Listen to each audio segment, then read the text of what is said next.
Good morning, everybody, and happy Monday. Welcome to part 1 of Sherlock Holmes: The Awakened. That's right, we completed Hogwarts Legacy last week, and a really fun game. Had a great time with it, and it's time to move on to something new. I decided to play Sherlock Holmes: The Awakening. Now, there's a lot to bear in mind with this game going into it. First of all, it's a remake from everything I've learned. It's a remake of a previous game that Frogwares released back in like 2008. So, it's a remake of a really old game. But it's kind of reimagined a little bit because they used this super young Sherlock Holmes from Sherlock Holmes Chapter 1 that we played last year. Also, this company, Frogwares, is based in Ukraine. So this is the first game they've published since their nation was invaded by Russia last year. So I'm going to be very gentle. Remember, the last several times we've played Sherlock Holmes games, I've enjoyed them immensely, while simultaneously ripping them to shreds for sometimes cheesy dialogue and sometimes ridiculous ways to solve cases that didn't make any sense to me. We'll see if any of that is the same in this new version. I'll try to be a little bit more gentle, bearing in mind the circumstances around which this game was made. Like, they were literally under fire while making this game. So I'm just gonna keep that in the back of the mind. But it's good to have everybody on the show today. So happy to see you, Pyro, Alt Grindle, Slatty, Bartfast, Automatic Beats, Julian Z, Cat 5, Keith, Sarah, Cliff, Sains, Lane Berry, Mr. Virus, Angel Stuff 23, Just Rice, Carol, and let me refresh Facebook here, see if we're live on Facebook yet. Just Rice. Yes, it looks like we are. Good to see you, Toby Noble. Always here. Love seeing you on the program, Toby.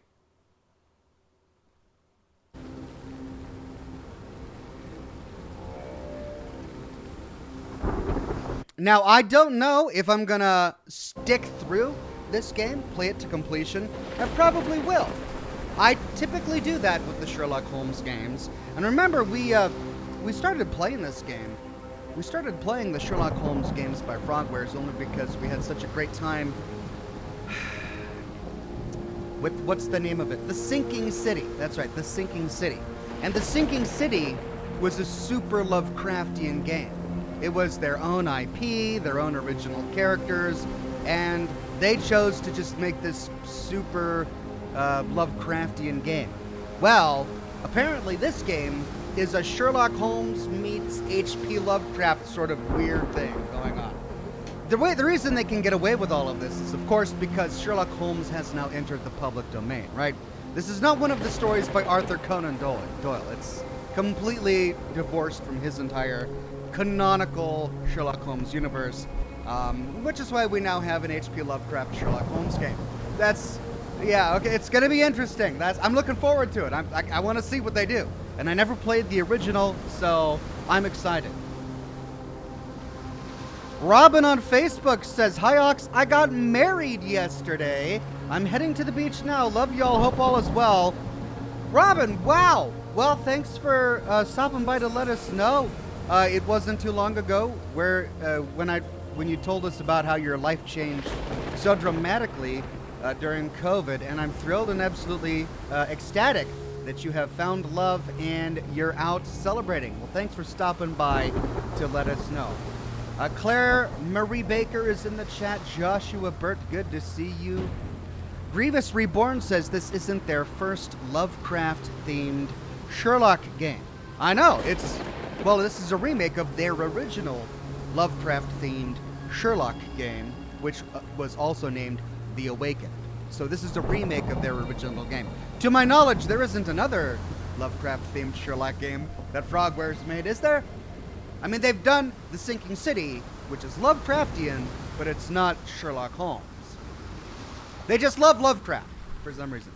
Julian Z says, hi, Ox, so good to see you on this Sherlock Wednesday. Monday. Hey, it's not Wednesday yet. Don't rob me of 2 days, Julian Z. I've got 2 days of footage that I need to capture for my new lore series. Remember, this weekend we completed the Institute plotline for the full story of Fallout 4. We did the ending and the epilogue for the Institute ending, and it was over a 50-minute video. It was a whole lot of fun. I tried to cover as much as I possibly could. I went to Twitter and I saw all of your comments, and I think I got almost everything related to the ending, the Institute ending. And now it's time to choose a new faction, and that's what I'm going to be doing now, but it means that I'm all out of footage. I used it all. I got to go get more footage, and it's going to take me a while to gather all of the footage necessary to launch this next part of the series. So give me your patience there while I do that. It means no lore video for the weekend, but I'm still hard at work trying to get it done. Anyway, so don't rob me of days. I need those days to shoot footage for my my next Fallout series. Anyway, he says, good to see you on this Sherlock Monday. Hope you're well. Can't wait for your take on how the cases are built and to hear your gentle critiques. Play on. I promise that Frogwares, they'll be gentle, Frogwares. I realize you guys have had some trying times. Trying times. So I'm going to be gentle in my critiques. I say that now, but in the moment I might be really frustrated. If I am really frustrated in the moment, don't hold it against me. Okay? Random Fandom says, I'm here when you need me, not when you want me. It is I, Random Fandom, and I have returned with my random questions. Do you think Sherlock Holmes would be able to defeat Cthulhu? The god of the Lovecraftian universe? Probably not. He's kind of otherworldly in a very literal sense, so probably not. I mean, Sherlock Holmes is great. He's got amazing powers of observation, but observation is not the same thing as offense. You know, like, you can't really use observation to your offensive help all that often. Cole Newman says, hope you had a great weekend. Happy Monday. Thank you, Cole Newman. Happy Monday to you too. Claire Baker on Facebook says, why can't I send stars? I don't know. Like, to this day, I have no idea. You guys used to be able to send stars all the time on Facebook, and then one day it just stopped working. And I spent days, literally days, going through all of the Facebook back dashboard trying to figure out why. And everything is set correctly. I have all of the eligible statuses, and I just don't know. So I'm sorry. I wish I could get to the bottom of it, but Facebook is just miserable when it comes to actually reaching out to or interfacing with their partners, and I can't get a hold of anyone at Facebook, so sorry about that. Mr. Franz says, my grandma died yesterday, so great that you're playing Sherlock Holmes. Well, Franz, I'm so sorry to hear about the death of your family. You have my condolences, and I'm glad you're here today.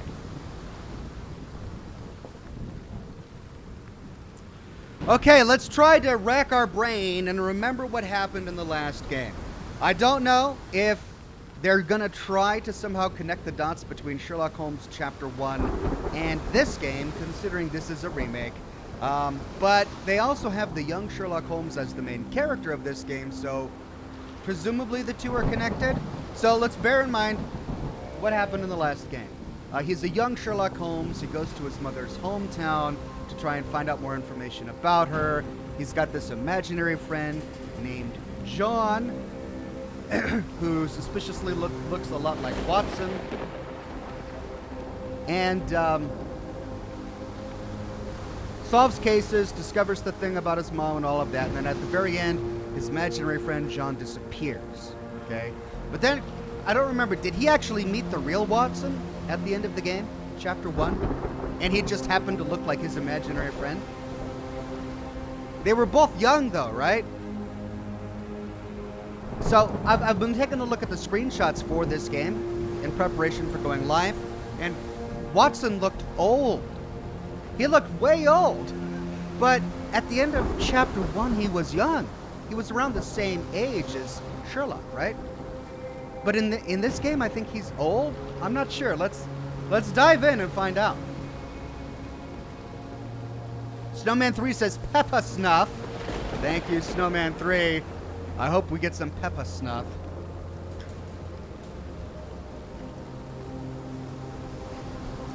Tony J says, yes, there was a scene at the end where Watson walked into Sherlock Holmes' office, Oxhorn. Great.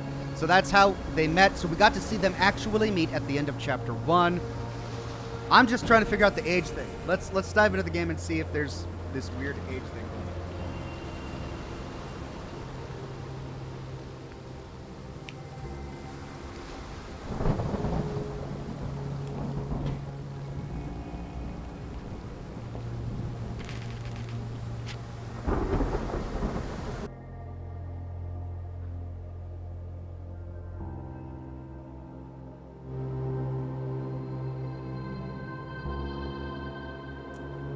Okay, now I'm gonna have to get my head into detective gameplay mode again.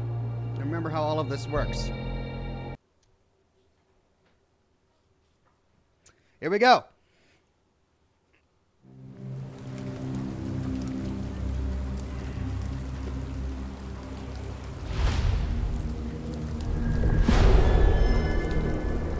Chapter 1, The Shadow over London.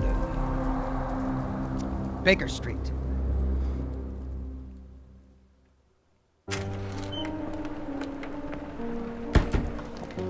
Very familiar music.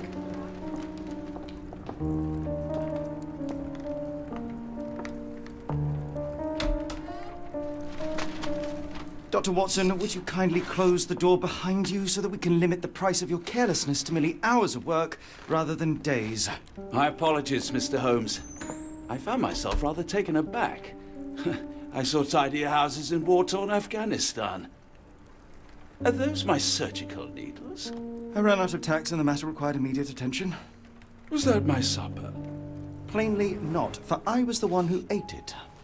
I set it aside for this evening.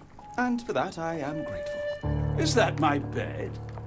Watson, since you've proven yourself a master of observation, might I ask you to apply your skills to a more pertinent question, namely, the whereabouts of today's newspapers.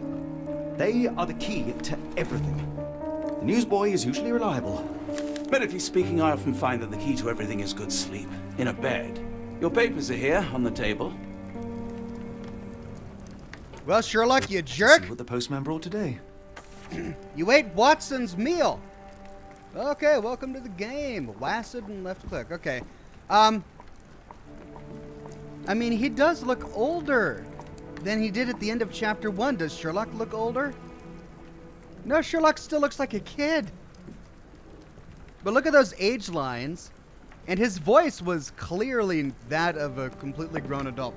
It's like whomever they hired to be the voice actor didn't get or understand the sort of, you know, sexy young detective reimagining thing that Frogwares was doing, and they said, okay, you're John Watson, you know, from the famous Sherlock Holmes things. And he's like, oh, Watson, yeah, I know this character, I got it. And he did the traditional old Watson voice without realizing, oh yeah, I'm supposed to be this young, you know, 20-something guy.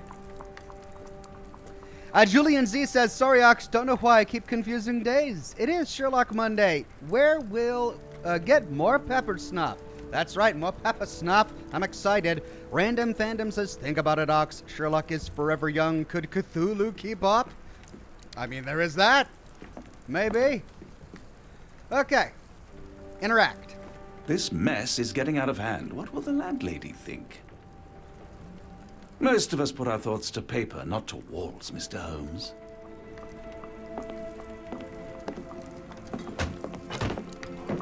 Oh.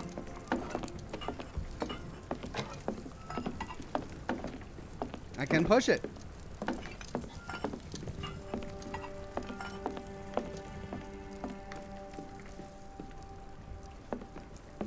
I'm close, I know it. I just need one more piece to crack the case. One more syringe, you mean?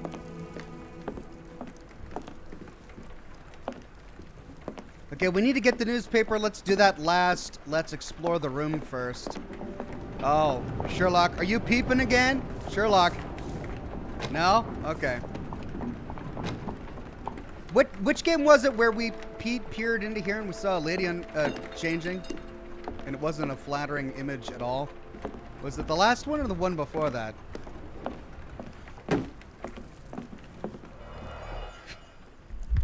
Okay. So we're going for yellow.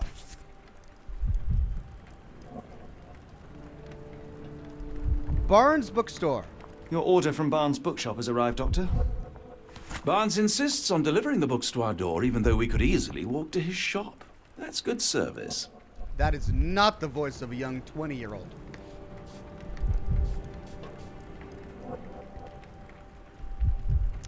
Angels Gaming says that was the devil's daughter, I believe. Ah, I see. And we got an envelope. What does it say? Vogel? Another letter from Werner. I never reply, but they keep coming. Can we open it? I guess not. And then the paper. There's Watson's dinner. Can't believe Sherlock would eat Watson's food. London Advertiser, September 28, 1882. Tensions between England and Sweden are running high after a series of unfortunate mishaps during a recent visit to London by Swedish Princess Hildur.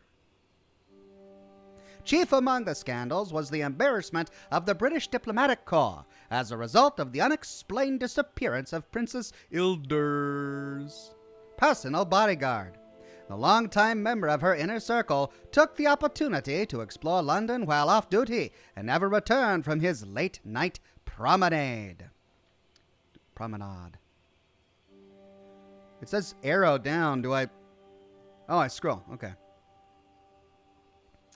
A spokesman for the police assures the Advertiser that they are confident the bodyguard will be located, as he is a striking representative of the Scandinavian people. A man like that gets noticed, whether by his peers at the gentlemen's clubs or the fair nightingales who comfort them. Durr. Okay. Local gossip, all of it uninteresting.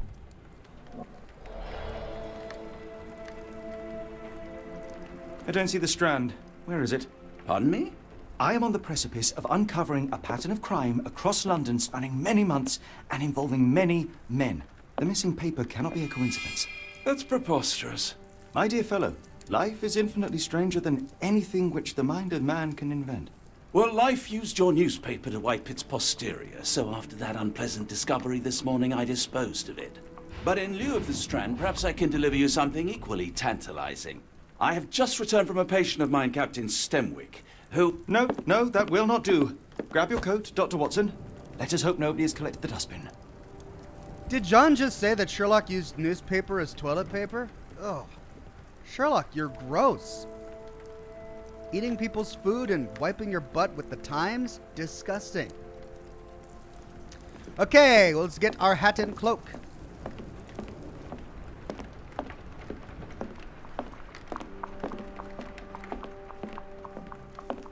It was that room, wasn't it? Or no. We're back in London. The dustbin is yours for the digging, Mr. Holmes. Oh, I guess we gotta go. Are we at Baker Street? Yeah, we are. So we're back in London. He has set up his consultancy. It's rainy today. Why not dress in something more appropriate for the weather? Open the casebook with C, navigate to the wardrobe tab with tab, and put on a hat. Okay. Let's go to the wardrobe tab here. Oh, look at all these outfits. Let's try to make our Sherlock Holmes look less like a kid and more like Sherlock Holmes. Let's see if any of these outfits came over from Chapter 1. Yeah, they all did. I recognize all of these outfits from Chapter 1 so far. Okay. So they reskinned Chapter 1. So they okay, added. It's like a side quest to Chapter 1. Oh, what did we want Sherlock to wear? No, this is to Dracula. This is to Sailor. That looks nice. This is to, like, all he needs is a bowler hat and a shillelagh, and he's ready to wage war in London streets. So let's put him in that. Let's go for hats. Yes! Oh, the classic. Gotta go with the classic there. Padre, good to see you, Padre. Happy Monday morning. Says he's setting up some jokes. So here's the Sun talking. The Sun. I'm Sherlock Holmes' sidekick. And the dad says, "You're what, son?" What is Sherlock Holmes's favorite Mexican dish? Case ideas. Quesadillas. What is Sherlock Holmes's favorite tree? A lemon tree. I don't get that one. What is Sherlock Holmes's favorite tree? A lemon tree? Elementary! Ah! My dear Watson!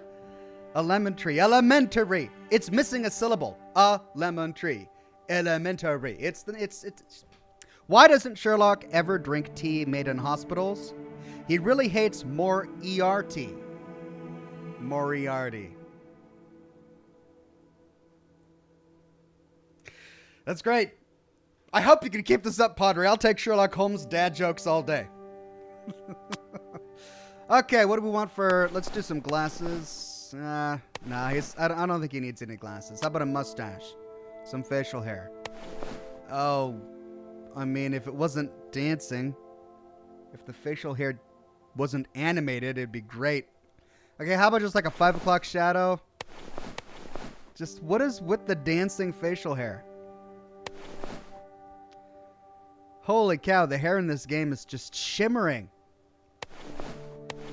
Yeah, just no. It's just all bad.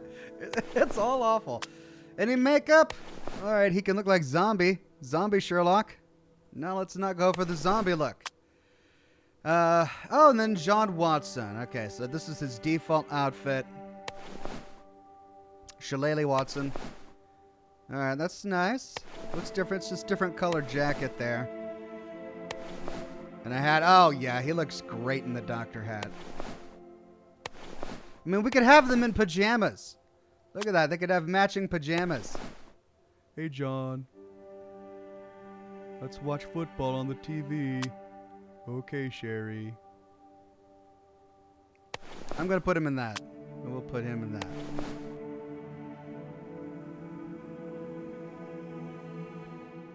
Okay, looking good.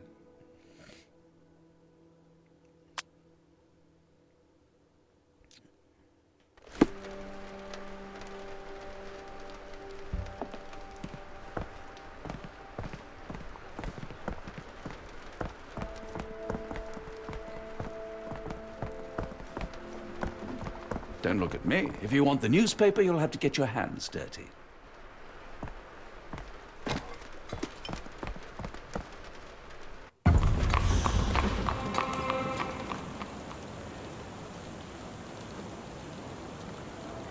All right, Baker Street. This calls for a new cigar.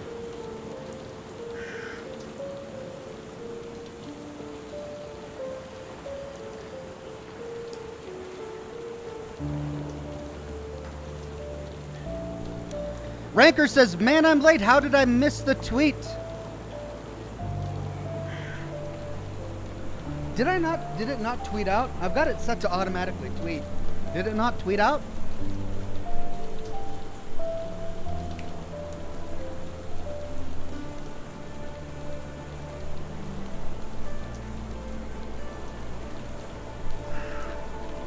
But don't worry, Ranker. We just started. Okay. Close that. Here we go. Baker Street, right across from a pawn shop. All right, we need to go to the newspaper kid and get a newspaper. Is this the kid?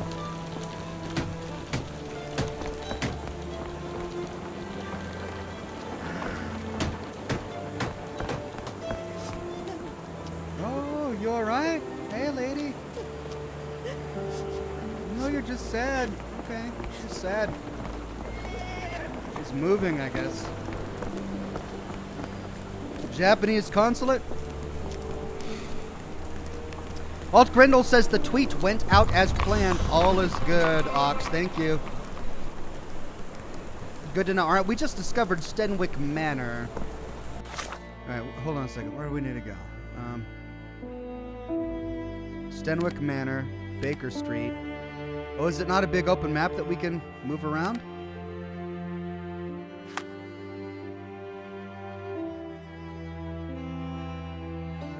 Watson brought in this morning's post, but the strand is missing. He disposed of it before entering the building because the pages were soiled. There is still a chance it might be found in the dustbin.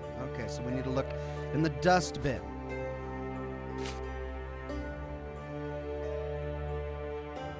Among our morning deliveries is a book for Watson. It was from Mr. Barnes, the bookseller, who prefers to do deliveries himself. Attached to the book is Barnes's business card, which includes the address of a store just around the corner. All right, so dustbin and Barnes bookstore.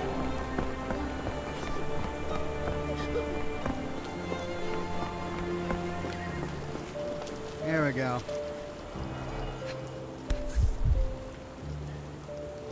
Toothpick?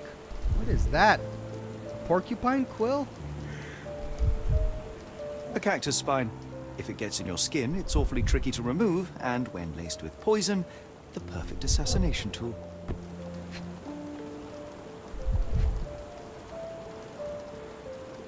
Crumpled up newspaper. There it is.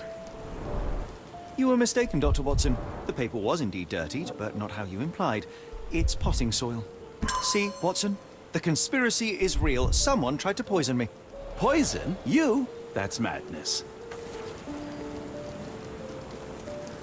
Get the strand. Get your copy of the strand here. Sorry, Mr. Holmes. I just sold my last paper. Blast. Then why are you still here? Boss pays by the hour. No sense in returning early. What happened to my... let's see. What were today's headlines? Any breaking news today? The dog accident. It's the talk of the town. Yes. Besides the tripe on the front page, anything about burglaries? I'm not sure, sir. You're a bright child. I presume you see everything that goes on around here? Nothing gets past me, mister. Then tell me, did you notice anyone suspicious at my door this morning?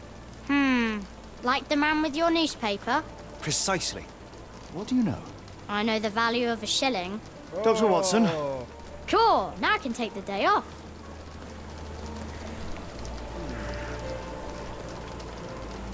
Can you describe the man you saw? He was carrying a lot of books. Up to his chin they were. Never heard of a well-read assassin. Looks can deceive. Hence the appeal of disguises.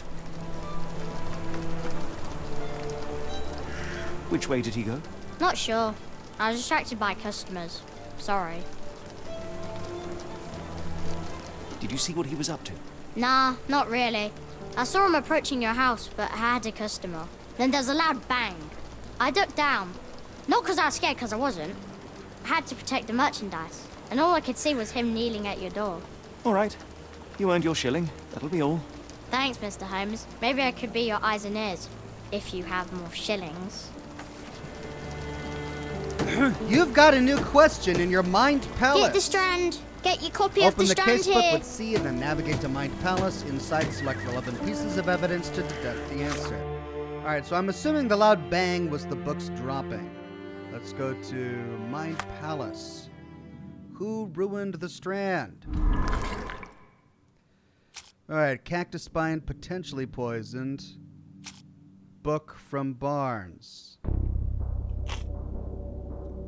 Documents and testimonials. This is different. Why is this different than I'm used to? These are items, observations. The strand is missing.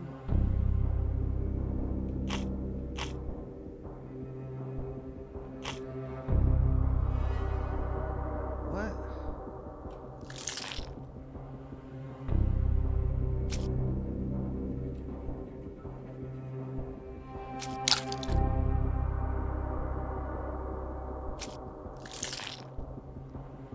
Okay, so we gotta find items.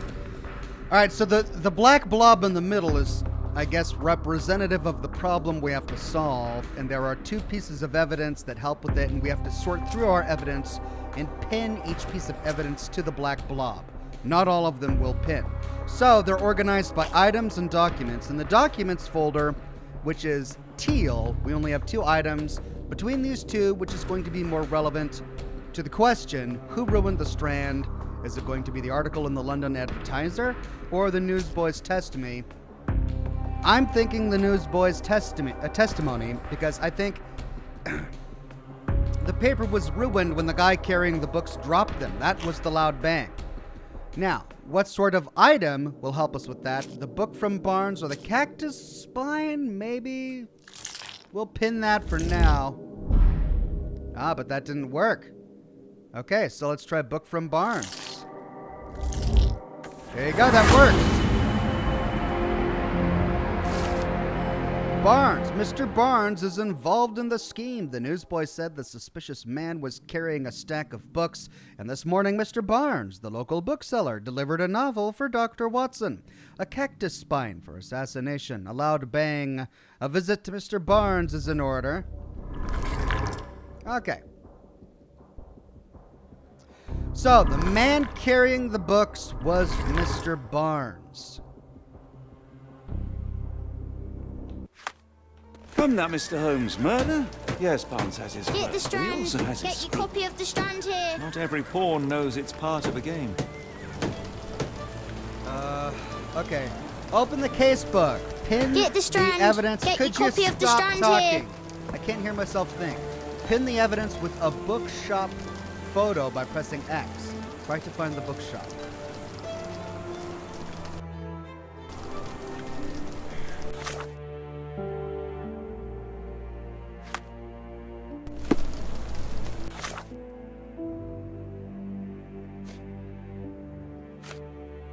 Cactus spine.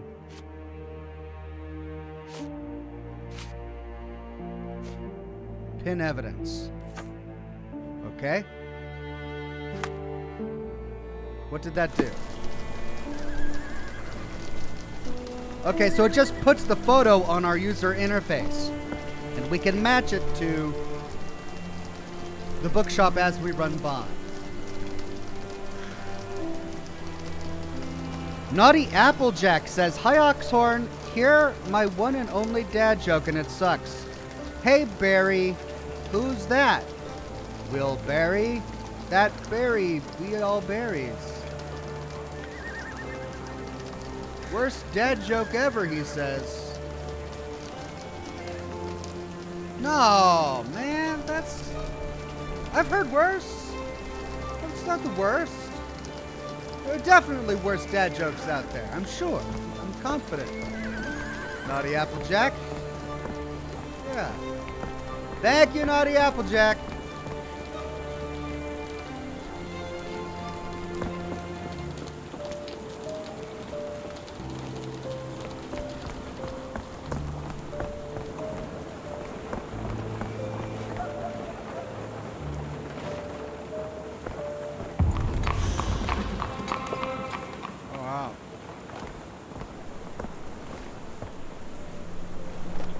Discovered it without discovering it.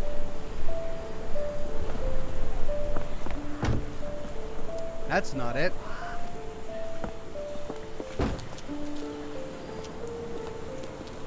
That's not it. I mean, it says Barnes Booksellers right on top of it. How did I discover it? I haven't even found it yet. There it is, Barnes Bookseller. 2 books for the price of 1. New books in store. Charles Dickens, M. Gogol, Edgar Allan Poe. Anthony Killingsworth says, "Hey Ox, it's been a while since I've been able to watch a live stream actually live. I'm so excited." Well, you came to the right place. Good to have you here, Anthony.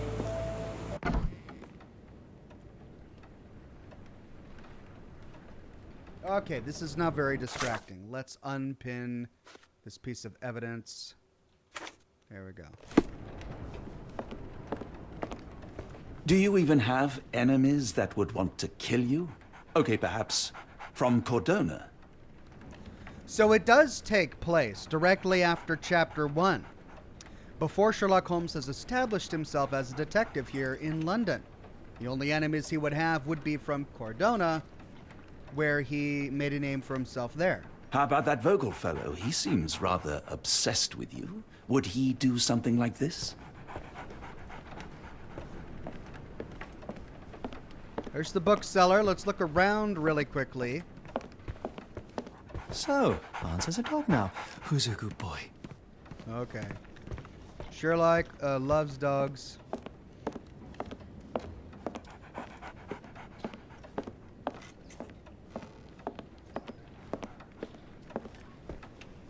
I could hardly imagine anything more macabre.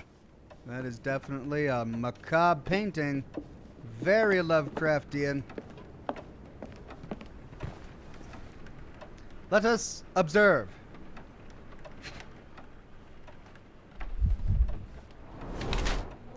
Bags under eyes, the effects of overwork.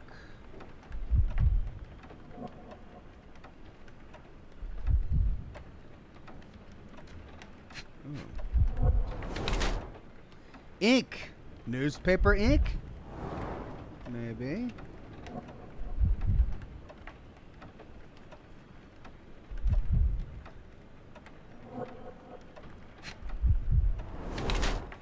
Leans heavily on his right leg, a sore left leg.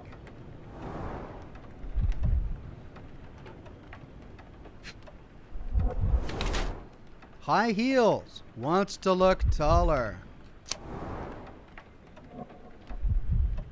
Okay, Mr. Barnes has large bags under his eyes, the result of poor sleep and stress. He has developed a limp, likely the result of an attack. He wears high heels to look taller or stronger, presumably to deter future violence. Mr. Barnes is being threatened by someone and might be involved in a plot against me.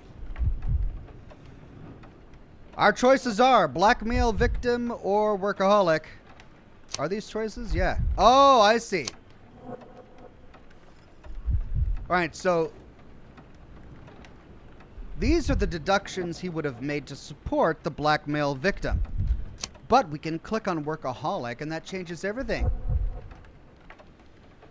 Developed a limp from long hours of intense work. He's not very confident and tries to appear taller by wearing high heels. Seems like unlikely that such a person would be involved in a murder plot, even if the ink on his hands suggests he's the one who soiled the newspaper. Nevertheless, Mr. Barnes could still be a pawn in a bigger plan without his knowledge.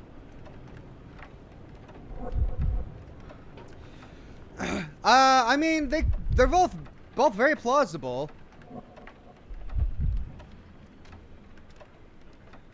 Would he have bags under his eyes from intense work as a bookseller? I mean, I don't want to diminish the profession if there are any booksellers in the show tonight, but is that an intense job, selling books? I guess I'll go with blackmail victim.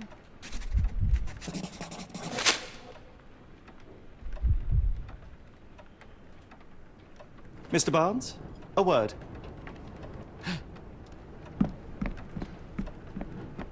Oh, for goodness sake. Okay.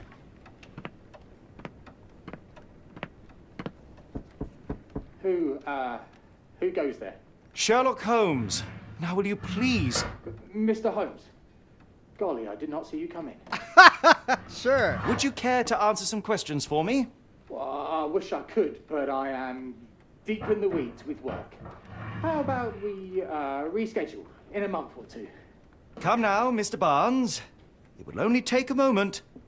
Really deep in the weeds with important things. Well, help yourself to any book. Just take it and pay later. I trust you, Mr. Holmes. Barnes doesn't seem like himself. Why is he acting this way? You're asking the right questions, Doctor. Let's find a way to coax him out. Press Z to highlight interactive areas in the environment around you. Time to coax him out. The ladder is broken recently, judging by the freshness of the wood.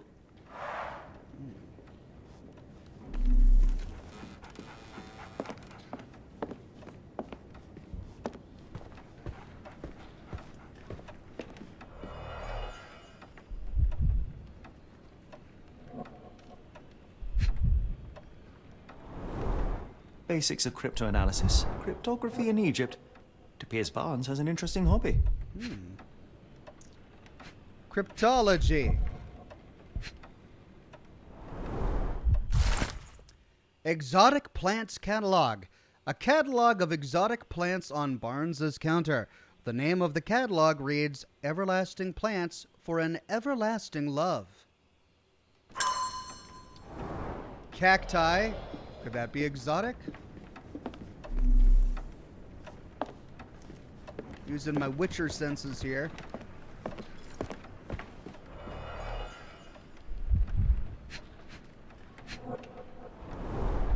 An improvised stand, but it does make the flowers more visible.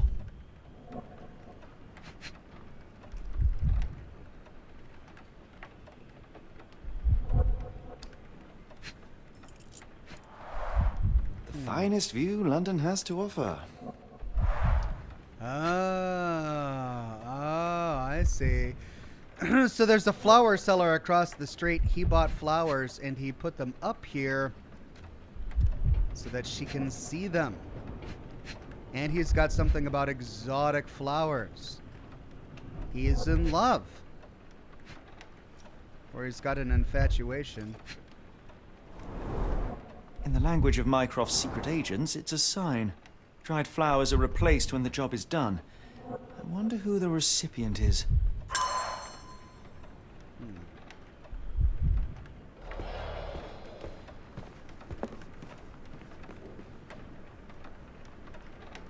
Well, that changes everything. If dead flowers are a sign that the job is not done yet, and the dead flowers are on display so someone can clearly see them, then maybe he is being blackmailed. Maybe he is giving someone a message. Okay.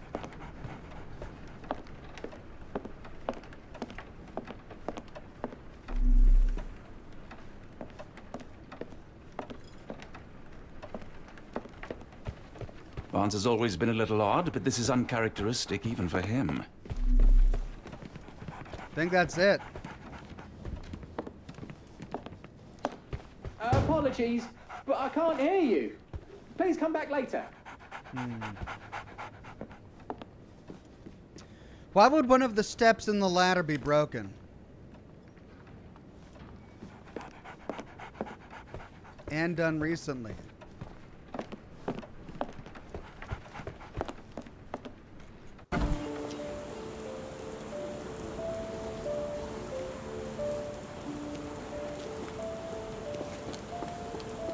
The weather is dreary, isn't it? To be fair, my flowers could use the rainfall. I was gonna ask her if she saw anything. We're looking for a cactus needle in a haystack. A spine in a book stack? No, come on, Watson, think. I can't go to the flower cellar.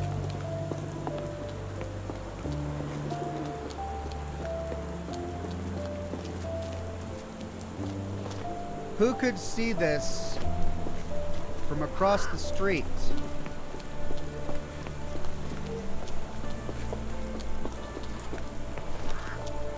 And I suppose anyone could.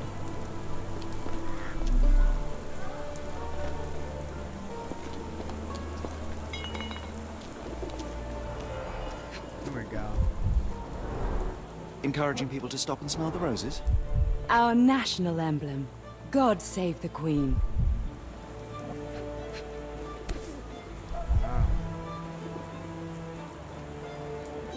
Familiar spine? Is this what I found in my dustbin?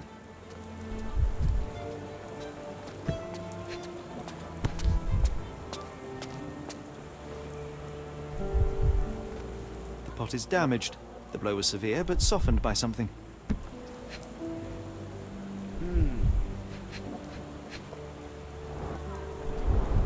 It must take patience and care to produce a bloom so beautiful. I imagine so. I merely sell them.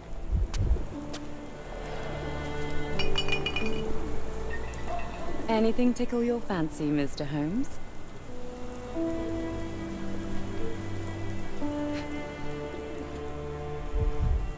All right, let's observe.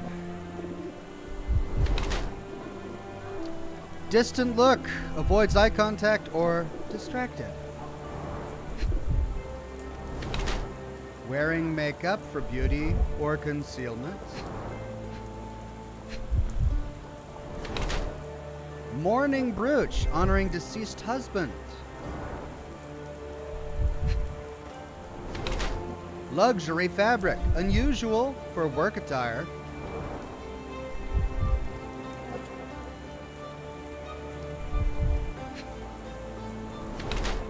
Clean boots, changed shoes upon arrival. Alright, so we've got ready to move on or still grieving.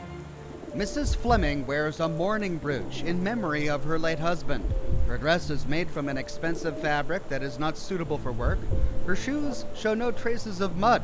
She must have changed them when she arrived. Her eyes constantly dart around the street, seemingly in search for something. Perhaps she is waiting for someone? While Mrs. Fleming cherishes the memory of her departed husband, she is trying to move on, as suggested by her makeup and nice outfit. Perhaps she is dressing to attract someone's attention, or simply because she has learned to love herself again. Or still grieving. Mrs. Fleming uses makeup to hide her tear-stained cheeks. Her dress is made from an expensive fabric that is not suitable for outside work. Her shoes show no traces of mud. She must have changed them when she arrived. While she tries to bury her grief by dressing extravagantly, she still wears a mourning brooch in memory of her late husband. Her gaze, always staring off into the distance, reveals her emotional detachment. Taken as a whole, one must conclude that Mrs. Fleming is still reeling from her tragic loss. I mean, the only thing I'm inclined to go ready to move on, but the only thing is her eyes. Distant look. Avoids eye contact or is distracted.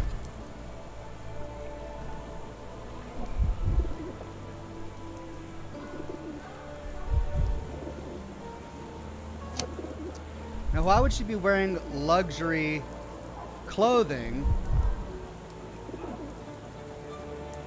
Trying to bury her grief.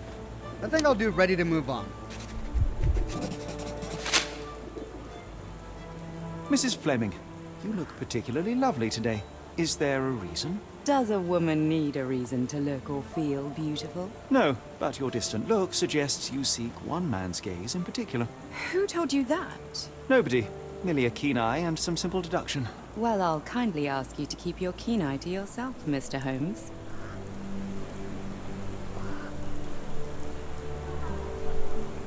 Provide evidence. Okay,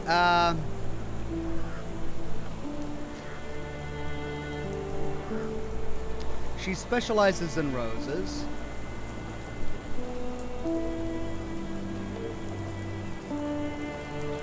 Pot was cracked, but it appears to have been softened by something. Bouquet of dead flowers? What do you make of the flowers in Barnes' shop window? Well, they could use a bit of water. Do they mean anything to you? Mean anything how? I'm not sure I follow, Mr. Holmes. Why do you think they're there? Are you suggesting the flowers are for me? It seems likely, does it not? Oh, I hope you're right.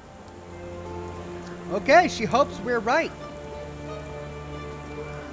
But she knows nothing about them. Let's talk about the spine. Are you sure you're asking the right person? I'm just a flower seller. Nothing. One of these things is not like the other. Come again? The cactus. Those fearsome spines can prove a devil to remove, and the sap is often toxic. And a rose thorn can give you tetanus, but we still grow them.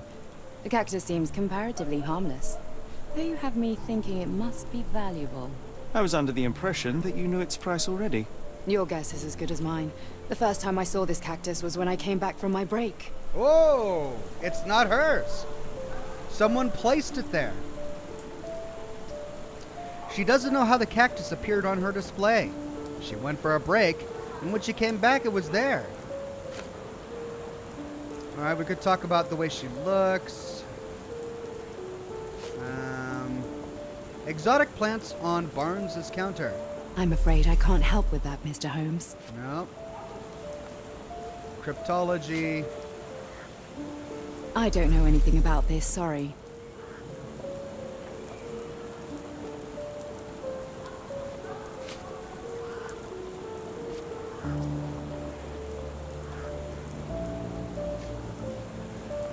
I think that would be it. Is there a downside from going through all of these? Let's find out. I'm afraid I can't help with that, Mr. Holmes. Are you sure you're asking the right person? I'm just a flower seller. Are you sure you're asking the right person? I'm just a flower seller. Are you familiar with Mr. Barnes? Yes. No, not really. Well, in a way. What on earth does that mean? I know who he is, of course. But we haven't shared much more than a look. A look? Yes. Each morning I go for a walk in the park with my dog. And most days I spot Mr. Barnes there with his new puppy. So we see each other. Actually, we once met briefly while our dogs played. He was quiet and seemed unsteady as he approached. But since then, we've never spoken. I often see him staring through the shop window. Sometimes I wonder what he thinks about that would etch such longing onto his face. So he's often looking through the shop window. Perhaps she thinks he's looking at her, but maybe he's looking for something else.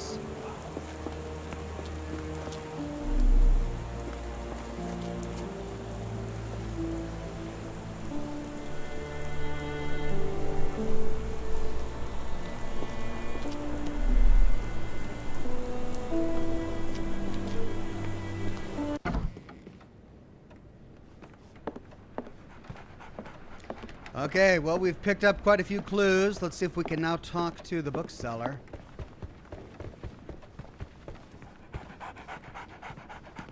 No, we can't talk through the door. So, Barnes has a dog now. Who's a good boy?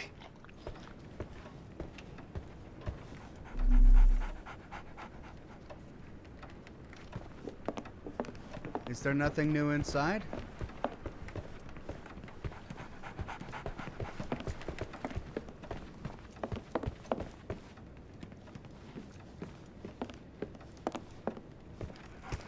I like bookshops. One of the few spots in London where you are shunned for making a racket. Right. Let's see. Let's make some deductions.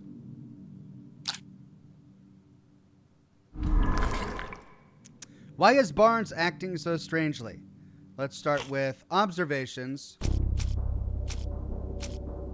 Dead flowers on display. Let's go to documents.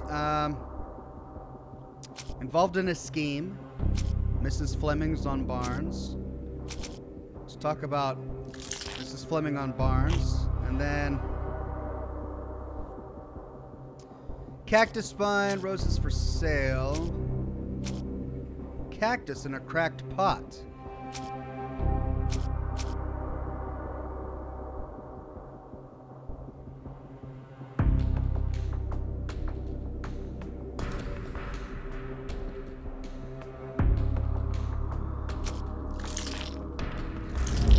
No.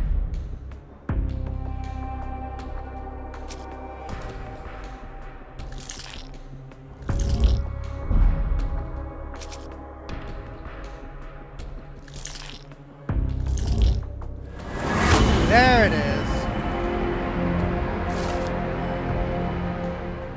Mr. Barnes loves Mrs. Fleming. Barnes displays a bouquet of dead flowers to attract the attention of Mrs. Fleming, a florist. He may hope she will come into his shop and give him watering advice, or it could simply be a symbol of his desperation. Barnes anonymously gifted her a cactus, which he ordered from the catalog on his counter. Oh, God, yeah. I didn't piece that together.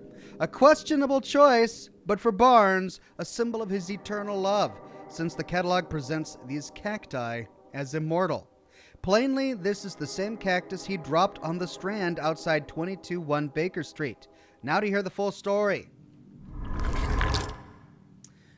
I see. So he went and bought a cactus because he wanted to show his immortal love to this woman. He dropped it when he was dropping off a book at Sherlock Holmes's place, thus the loud bang we heard, and why there was a cactus spine mixed in with the newspaper. Then while she was on break, he snuck it onto her stand because he was too much of a coward to actually talk with her, and then came back inside all flustered. Okay. I think perhaps I have been chasing shadows. Do not despair, Mr. Holmes. Even the best of us make mistakes. We better tell Mr. Barnes what we've learned. There we go. Mr. Barnes, I know what you did, and I know why you did it. I'm sorry, Mr. Holmes. I can't hear you very well from behind the door.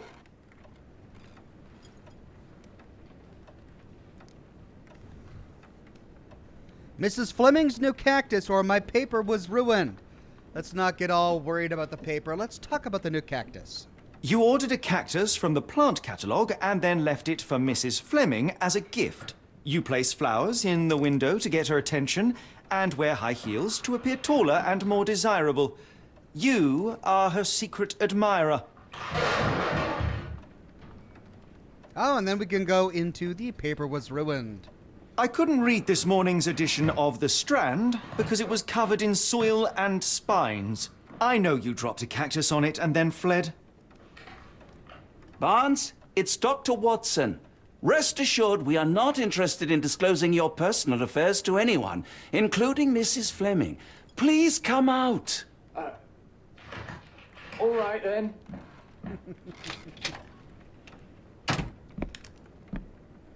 So, you know what happened then? I was on my way back from the post office, having picked up the cactus and some books. It was quite an awkward package, heavy too, and when I got to your door, I dropped the cactus and your paper. Forgive me. I needed that paper to prove a theory and prevent a crime. Your actions were rather disruptive. Your clumsiness carrying the post is matched only by the clumsiness of your romantic Ouch! gesture. Sherlock. Oh, it's true. I am useless with this sort of thing. I'm not even sure if Mrs. Fleming noticed. This isn't really my area, or I know what to do. All right, Sherlock. Save this poor man. As in most things in life, truth is the answer. Cease with the abstruse signals and anonymous gifts, and simply talk to the woman. What is the worst that can happen? She rejects you, and you are freed from this endless purgatory. That... Yes, you are correct, of course. I do have a slight tendency to overthink things. Thank you. So, at last, we return to the matter of the paper. I'm investigating a string of burglaries. Did you perhaps read of any before the edition was spoiled? I don't recall, but you're welcome to read our copy for yourself. You had an issue of The Strand here all along? Well, naturally. I am a bookseller. I have a subscription to every magazine and newspaper in London. So you ought to be familiar with the concept of burying the lead. Oh no, my apologies, Mr. Holmes. I'll make it up to you however I can. I am an expert on obscure languages and translation and. Yes, okay. Just give me the paper. Okay, we finally got the paper. Achievement unlocked. Read between the lines. Angry Kitty says, Happy Monday, Ox. I'm so happy with your pick for a new game. I was starting to miss watching you crack cases with Sherlock. Yeah, it's good to be back with good old Sherlock here. Wayne Azing says, Give him the pepper snuff. Cheers, Ox, and have a great stream. Hardcore to the mega. Thank you, Wayne Azing. Flower Power says, Hello, Oxhorn, enjoying the stream. Are you planning on playing Redfall? I hadn't planned on it, but never say never, the previews that I saw for it made it kind of look like a game that was targeting a much younger audience. So I don't know if it's really for me, but I'll perhaps take another look at it. We'll see. The Strand, September 28, 1882. Saltpeter explosion rocks docks. Locals at the Port of London had a rude awakening last night, with loud bangs and thick red smoke disturbing the peace. Merchant ship Moskva had docked at Pier N3 in the early evening en route to Europe, when it was rocked by several concussive explosions. The Port Authority is yet to comment on the incident, and it is unknown if any crew members were on board at the time. Eyewitnesses report seeing saltpeter leaking into the river, but with the area still off limits to workers and to the public, it may be some time before we have a full account of what transpired. Come, Dr. Watson. Let us put this matter behind us. Farewell, Mr. Barnes. I hope to hear good news about you and Mrs. Fleming. Me too. And now that we know that he knows ancient languages, I wonder if we'll be making future frequent visits to this guy to help with our future cases. Can we say anything else? Let me know if there's any way I can make it up to you. Tell you what, tomorrow's edition of The Strand is on me. And that's fair. Thank you so much, Mr. Bookseller. Well, that was an utter waste of time. An assassination did seem rather unlikely. There was supposed to be another burglary. I was certain of it. Something you wish to say, Doctor? No? Well, only that you have a remarkable faculty for deduction and pattern recognition, and that perhaps, if ill-applied... I see things that are not there. Yes. It is London. There will always be burglaries. Doesn't have to mean anything. So it seems. Forgive me. Without something to occupy my mind, I turn into an entirely different animal. Which brings us back to my news from earlier. I think I have a case for you, a real one. Truly? Indeed. Though perhaps not as thrilling as your stories from Cordona. A patient of mine, Captain Stenwick, told me that his servant disappeared. I said I knew just the man to help. What do you say? Oh, Watson. Yes, I know it's not the most tantalizing mystery, nor the story to launch my writing career. But... It's brilliant. Let's go. Oh, good. Well, his house is nearby. Come.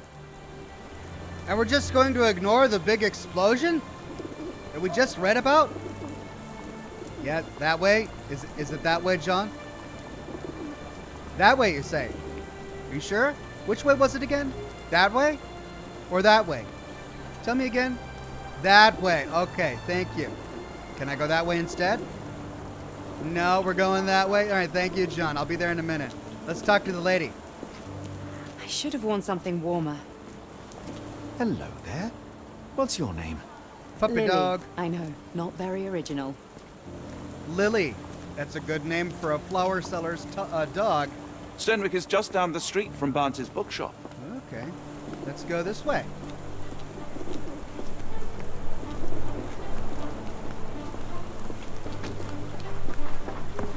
Well, John, you know this guy. I don't. And you pointed this way. Not much further now. Thank you. Yeah, let me know when we get close. Is that it? That's the manor, isn't it? Stenwick's Manor. Yeah. It's the first place we discovered. In here, right? Stenwick is just down the street from Barnes's bookshop. Yeah, right here. There you go. He's pointing this way. Thank you, John. Look at the statue in the little park, Oxhorn, says Slatty Bartfast. Oh. Okay. That little park that we saw over here next to the bookshop, right? Right over here.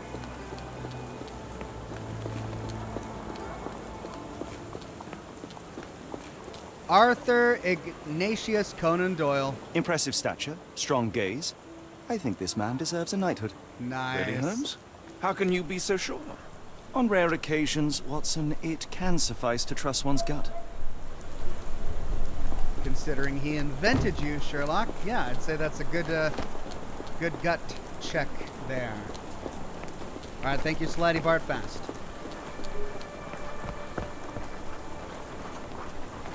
Stingeferno says, before this quest, you should check the alleys for areas and side quests. Okay, I can do that. I was just going to head on to the next quest, but you're right. I should check out everything that we've explored so far. Let's see. Do my spidey senses pop anything up here? This guy's putting something on a wall. This leads to the garden over here. Oh, wow. Yeah, you water those flowers, guy. Just no shame. Just none. You know what? It probably would have been hard for the grass to get rain here anyway, so you're doing the lawn a service. Thank you, sir. Alright, well, can't get over there just yet. This leads back to the park. Nothing in here. Can't go up to any of those. Ryder Wheeler says, a man named Barnes selling books. How noble of him. Barnes and noble of him. Surely he must be breaking borders. Hopefully none of his books are half price.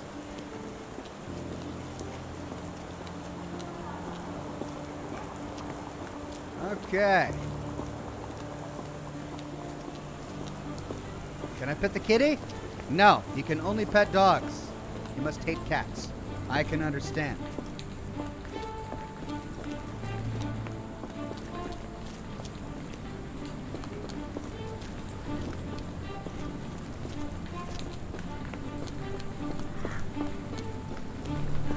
Goodness, what are we getting ourselves into? I have a feeling we'll be here for a future case because there's a lot of interesting graffiti all over the walls here and then evidence of a fire. I'm betting this is the scene of a future case. Oh, wow. We can go inside.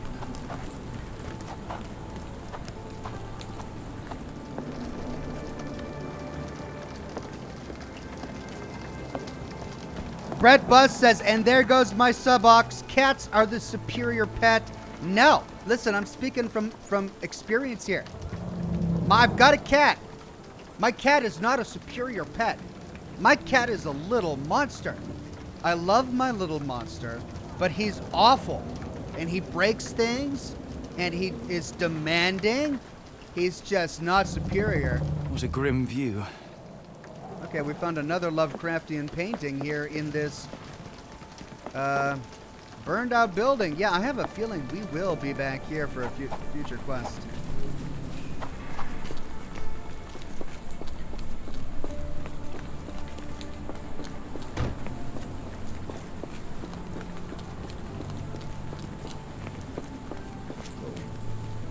Okay, practicing your knife stabbing skills there, are you? Okay. He was just stabbing the air. I can't go in there. And this is blocked off. It's chained. Alright, well, I'm sure that we'll be exploring this place later. For now, let's focus on the quest.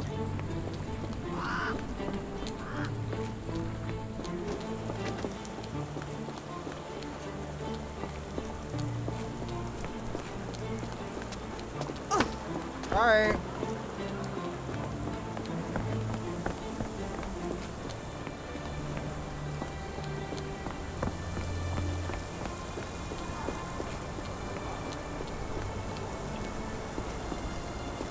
Is this lousy attitude of yours because of my altercation with Inspector Lockhart?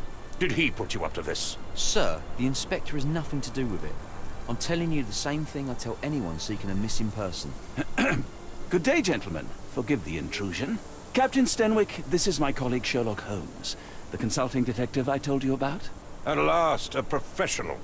This useless officer refuses to do anything about Kimmy here, my missing servant. What was your name again? I shall be certain to inform your superiors. Sergeant Ruffles. And it's my superiors who made this decision, sir. That's a great name, Sergeant Ruffles. He sounds like a chip.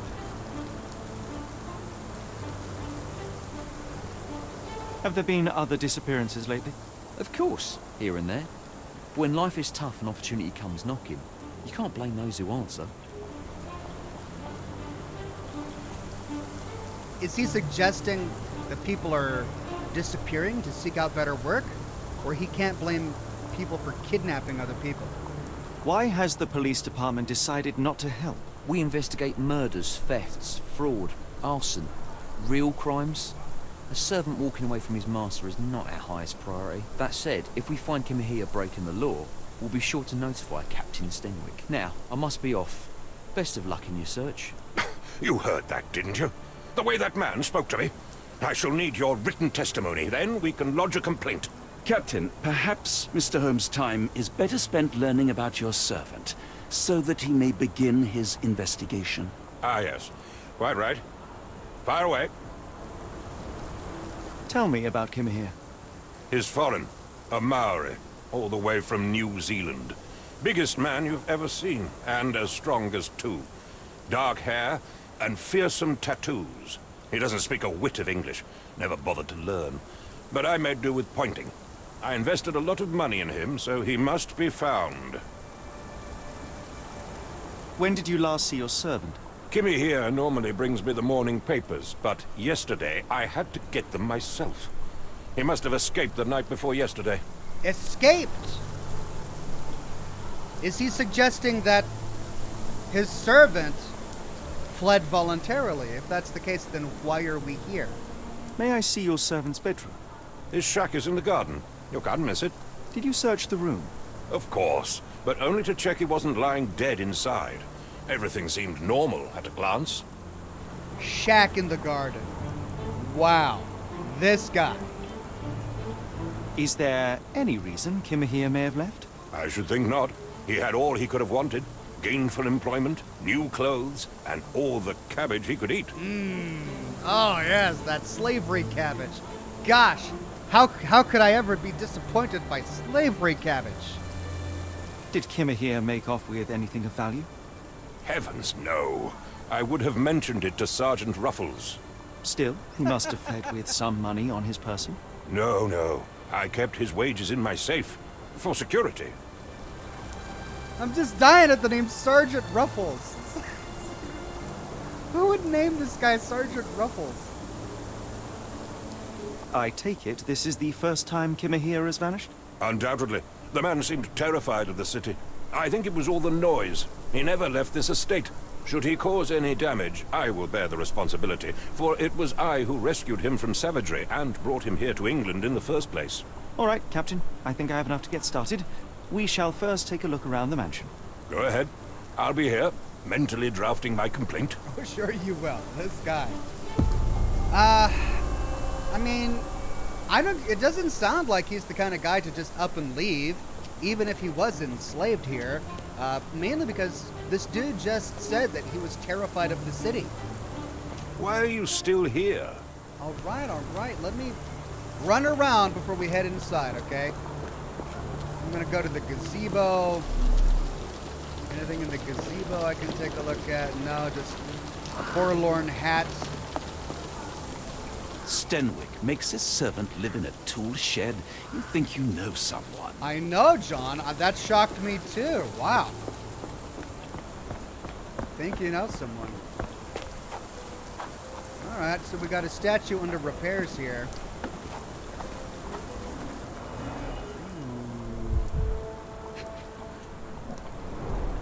Chewing tobacco. What is this gobbledygook? What? A footprint? A shoe print, roughly size 11, with a worn-out sole. These are a workman's boots. What do we do with this? Have we not been given the tool tip yet to figure this out? Because I can't do anything with it. Maybe we're supposed to be going inside first. Okay, well, I'll have to come back and get that clue once we learn how to do it. Okay. The game wants us to explore inside the mansion first, and then we'll come outside.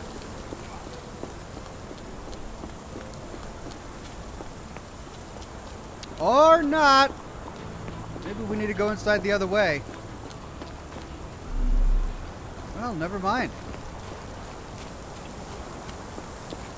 I thought I couldn't activate that thing because we hadn't been given the tooltip yet, but apparently I should know how to do that.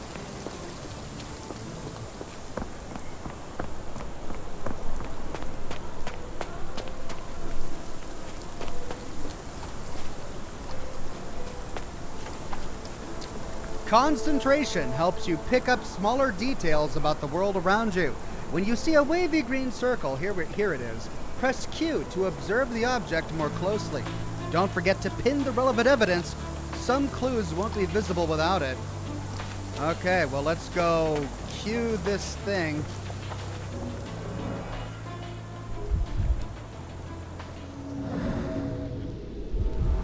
Knee print. Hiding? Looks like a knee print. Someone knelt here. The amount of chewing tobacco suggests they were waiting a while. Amazing, Mr. Holmes. To read the ground like an open book.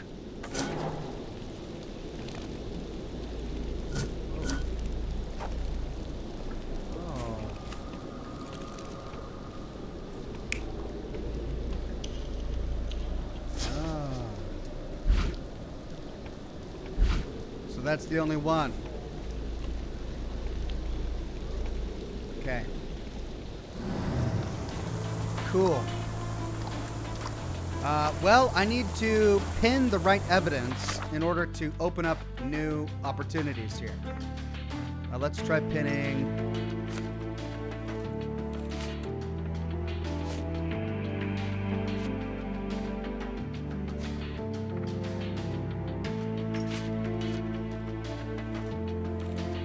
That.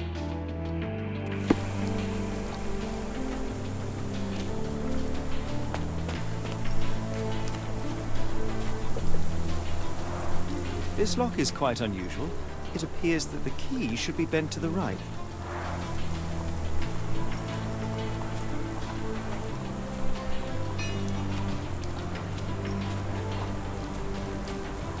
Maori graffiti. Hello. The rag reeks of smoke. Someone plugged the chimney. Someone tried to smoke this poor guy out of his little shack. Who would do a thing like that to a poor servant?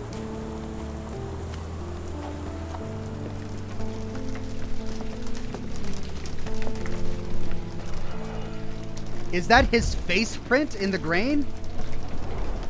Impressive. The sack of grain retained the shape of an impact. Someone hit their head here.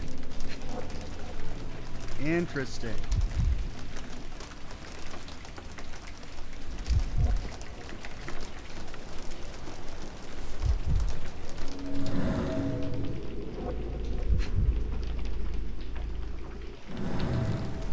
Okay, well, it says one of two. Looks like there's something not popping up when there really should be, which means I may have the wrong clue pinned. Okay, so if we're not pinning that, what would we pin?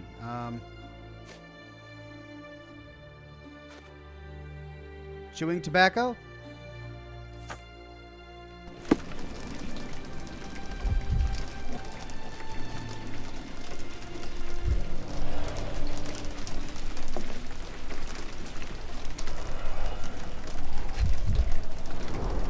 A scrap of Hessian.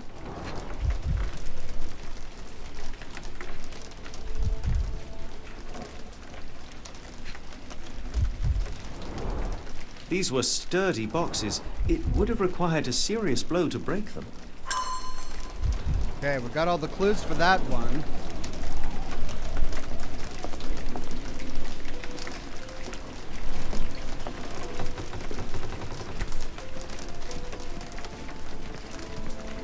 Pipe? A Maori nose flute. Ngurus, they're called. Clothes made of Hessian. Is Sten really so miserly?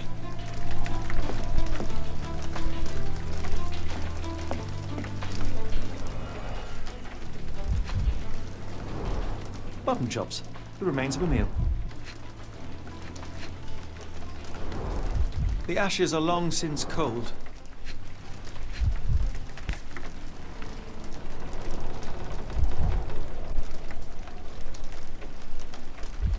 heavy chemical odor. Lend me your nose, Doctor. Ah, I'll never forget that smell after my time in Afghanistan.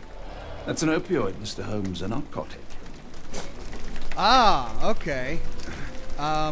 Could he have been hallucinating? I don't know how opioids work. Could he have imagined someone was coming after him? Is this a Tanifa, a Maori water spirit?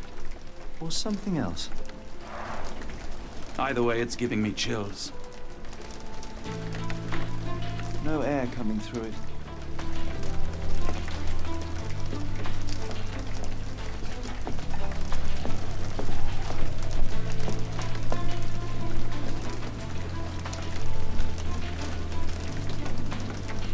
Okay.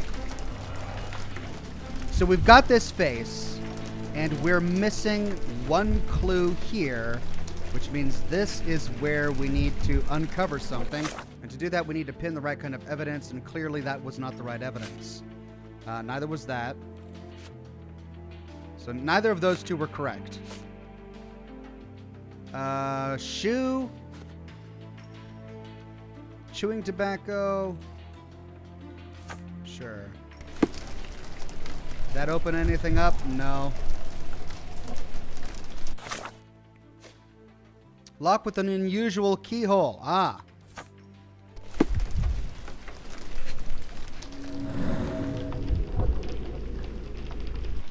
Wait a minute. I think they're marked for me. Right, so I can talk to somebody about this, and I need to pin this. I can talk to somebody about that as well. But this one has a vision mark on it. This one has a vision mark on it as well. And this is what we need to pin.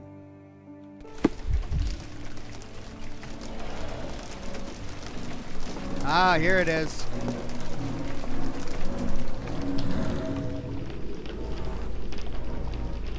Keyprint missing. Unusual form bent to the left.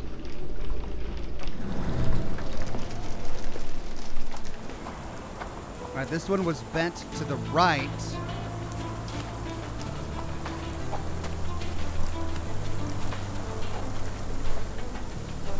That's where we found him kneeling. Alright, so we need to talk about that. We still have to find this. Behind the statue, someone had been chewing tobacco while hiding for some time. They wore size 11 boots. All right, do we need to reconstruct the scene? All right, we no longer need to pin that evidence.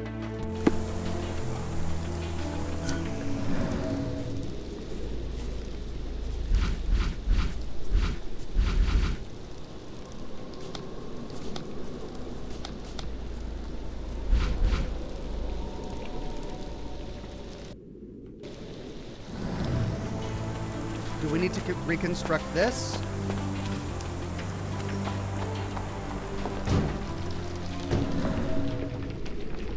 No, it's not popping up.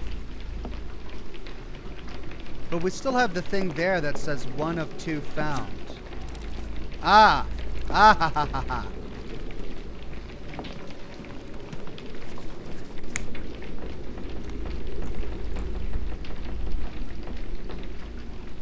Right, he was taking his drugs there.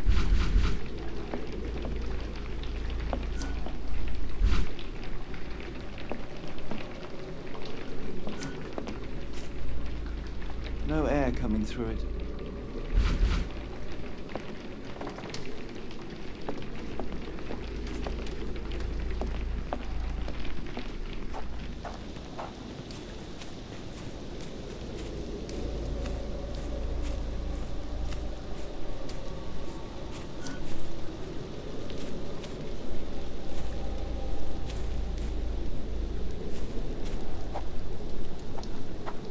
Alright, so it's only those...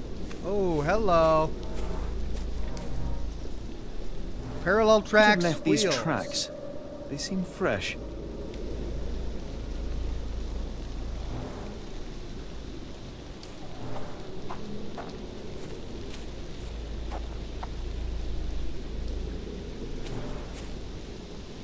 Okay, can I do anything with that?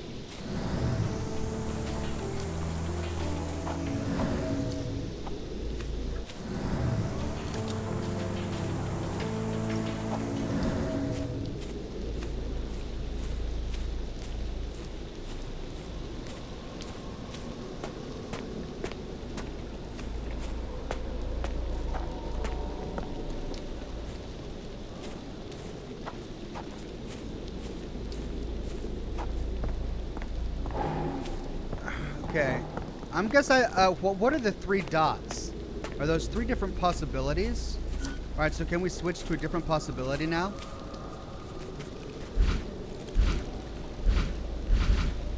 No.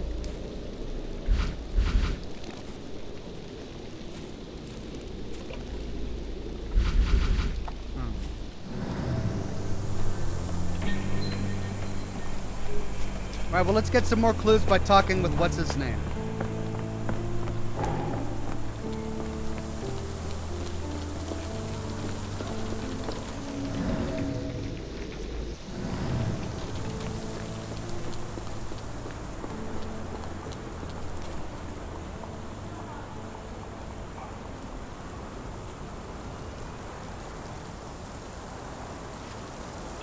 I came across a pile of Hessian clothes in the shack. Are they Kimahir's? Yes. I had to give him something to clothe himself. He seemed unfazed by his bare skin, but I found it distracting.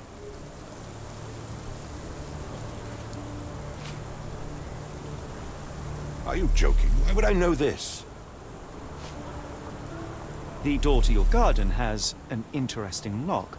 Yes, I have uncommon locks on every door of my mansion. It makes them harder to pick. Kimmy here and I both had a set of keys. I'll need to borrow them. No, you'll need to do what I tell you to do. Examine the garden. Sketchy.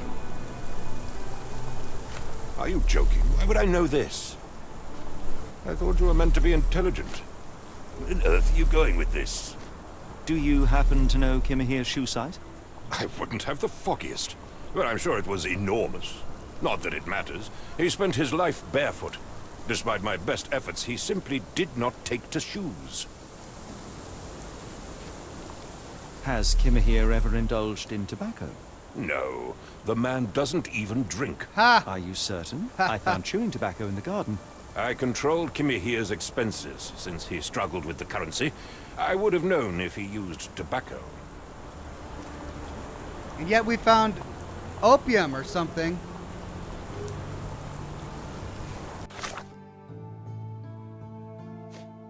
All right, let's pin this one.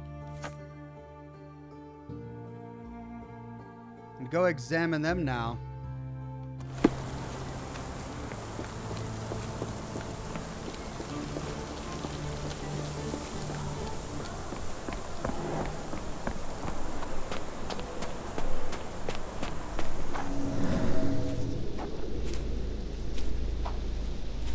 There.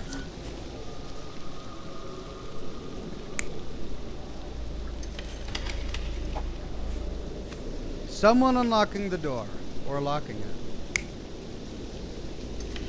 We can actually go through the different options now. So it's either an unknown person, or it's Kimihi. Then for this one...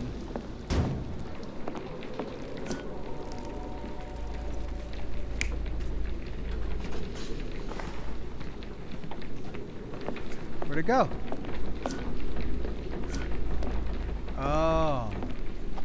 I see. So the alternative is that it wasn't Kamihi with the opioid, it was somebody who tossed it in through his chimney.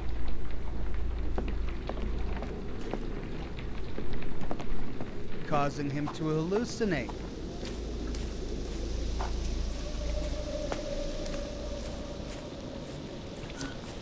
Well, this couldn't be him if there's chewing tobacco. So some mystery person.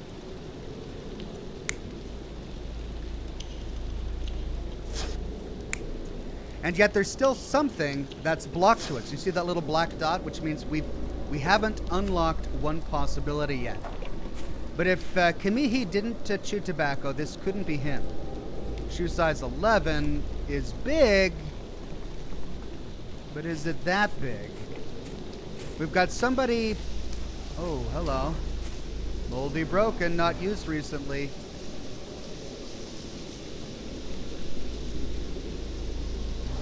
Okay, so it couldn't be this one. So it was a different wagon.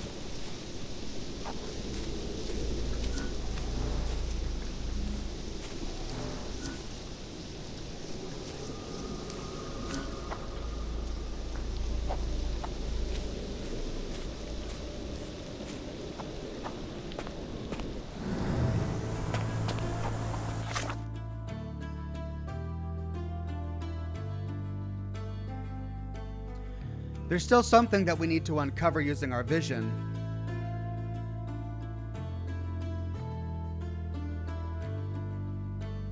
And we need to have this pinned in order to see it. Kimihia never used tobacco. Stenwick says that only he and Kimihia have the key to this unique lock. Bent to the right. Okay, so the key's gone. Kamihi had the key, which means this must have been him. It had to have been. He found his key and used it to get out.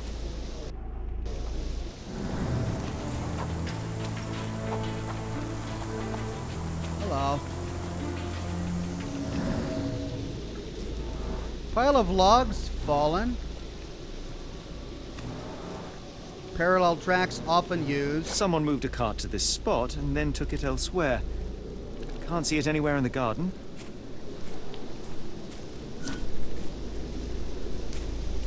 Ah, and here we go.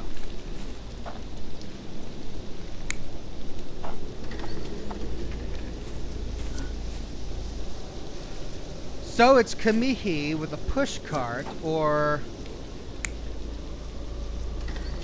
a stranger with a push cart, or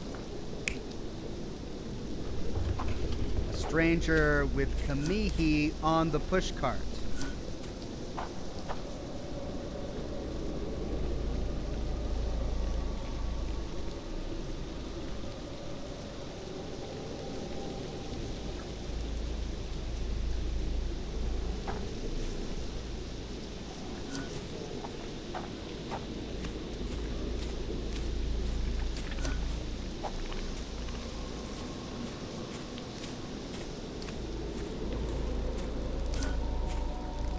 There's something we haven't unlocked here.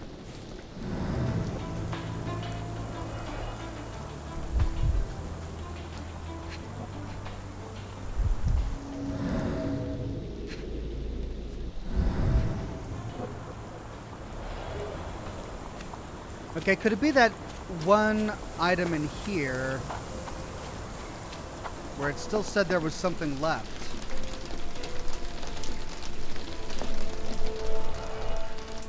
Yeah, this says 1 of 2. So I'm missing something here.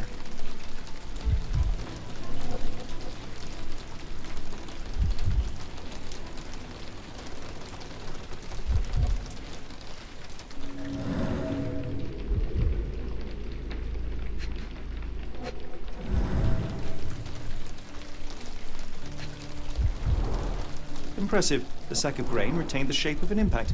Someone hit their head here.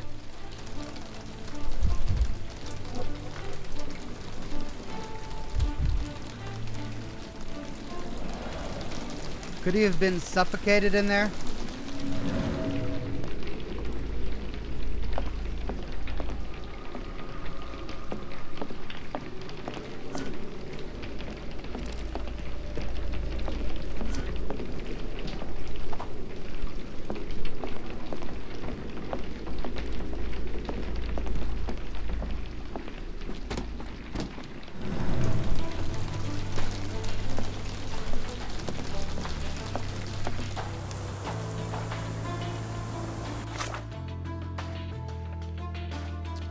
Oh, it's gone. We no longer need to pin it. Okay, we can unpin that. All right, we need to make some deductions to get the next clue. Let's start here. Okay, where does Kamihia's trail lead? Chewing tobacco remnants. Clothes made of hessian.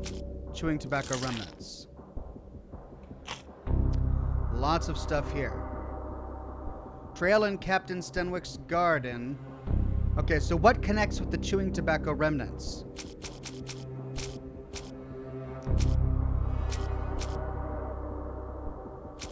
Cloth in the chimney.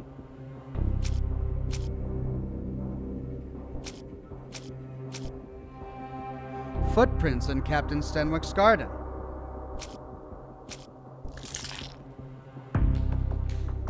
All right, we need to make one more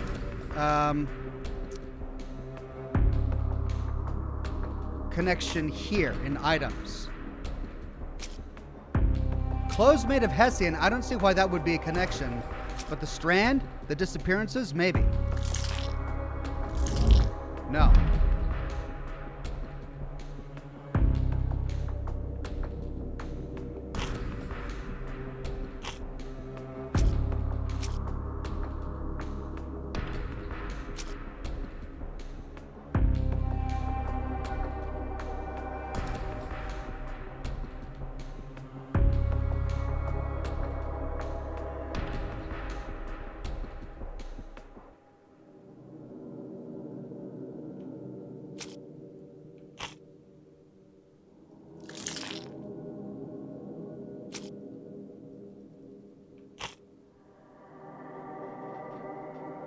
Okay, why can't I unselect the strand?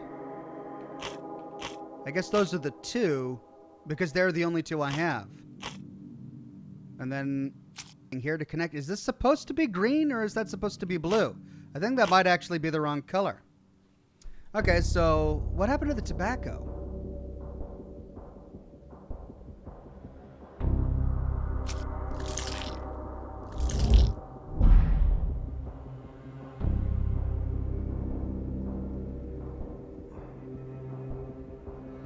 If it's green, it's correct. Oh. Thank you, Singeferno. I thought it was documents and testimonials, because this color is the same as this color. Okay, so fine. We need to make a new connection here. But it's something we don't have yet, which is why it doesn't show up.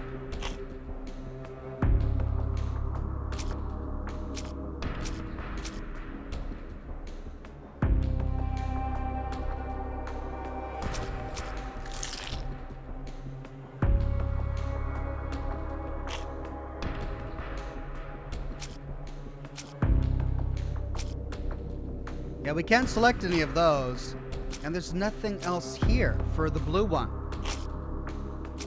I mean, presumably this is correct. The clue's in Stenwick Garden because it's not disappearing.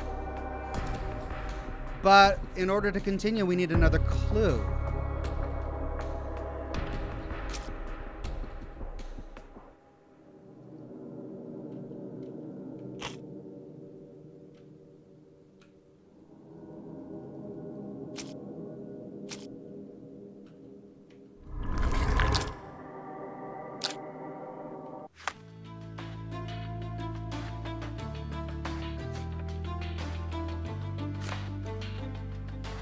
He always wears clothes made of sacks. Parallel tracks run through the middle of the yard. They look fresh. Size 11 boots. I mean, 11 is still really big. Could he have been rescued? Maybe he was rescued by a fellow Maori. There's a narcotic. Imprint shaped like a human head. That seems like foul play, though.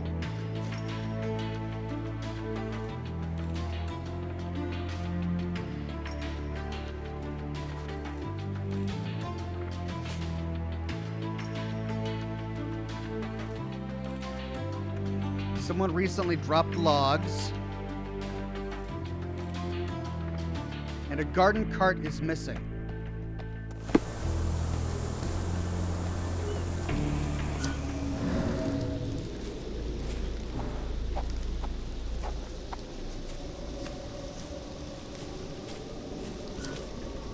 Well, then if that's the case, and if he's being dragged out, it couldn't have been him.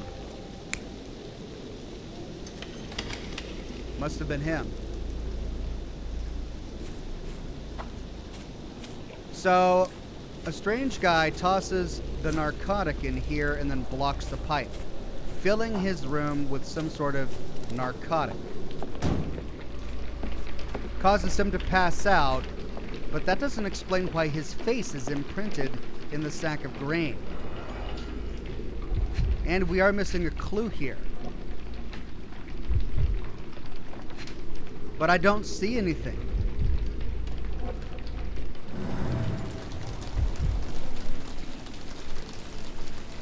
Thibault Quillery says you should look to the ground in order to see further.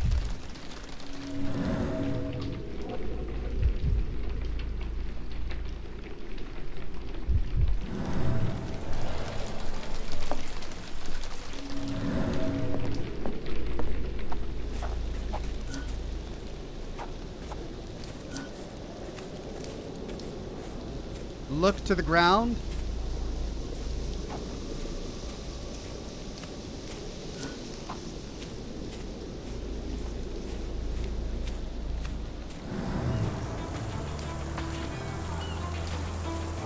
Next to the shovel, says Sinchferno.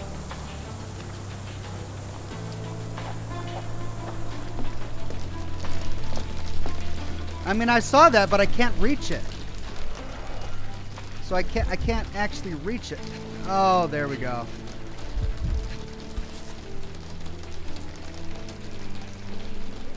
A small Navy spyglass. Okay, that's the final piece of evidence we needed. So then that's going to give us a sailor option over here, right? Yeah.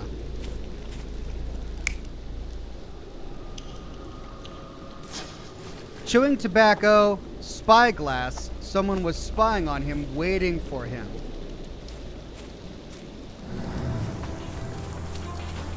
Does that give us more for our mind palace?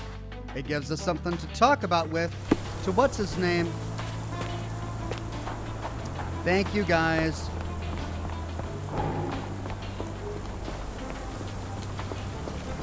I couldn't move the mouse over.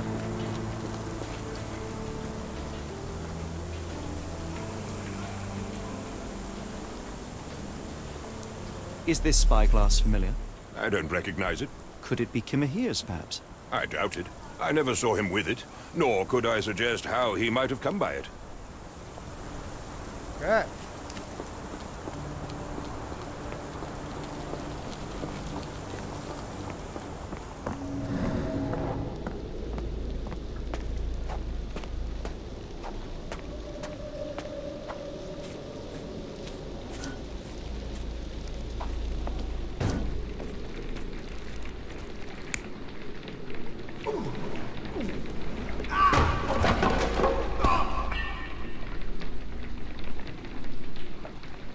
Oh, so it's not Kimihi's face print.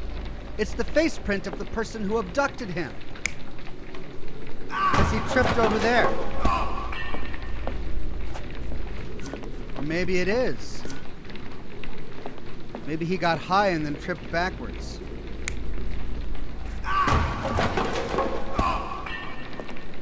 But we don't really see any sort of signs of a struggle, do we?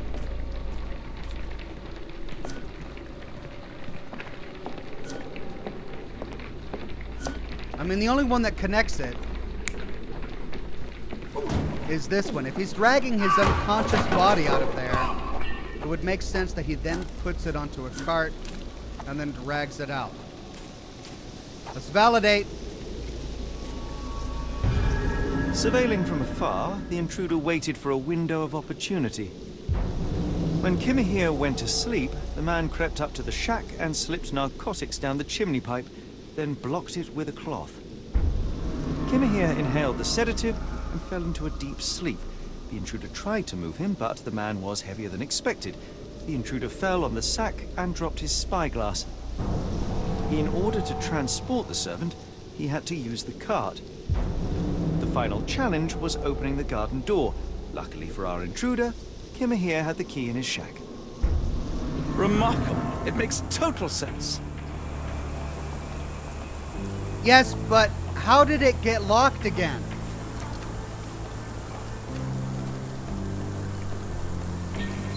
Kimia had the key in his shack. The intruder steals the key, puts Kimia in a cart, opens this with the key and drags him out.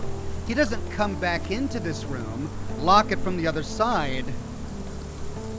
I suppose he could, but then he'd have to go out the front entrance because there's no other way out. Unless the master of the house came and locked it himself.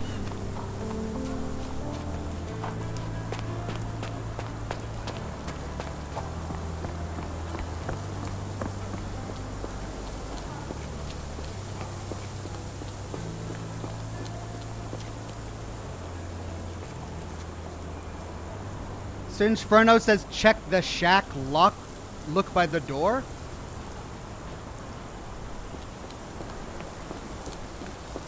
I mean, I've gotten all of the clues and I've pieced together everything. What more is there?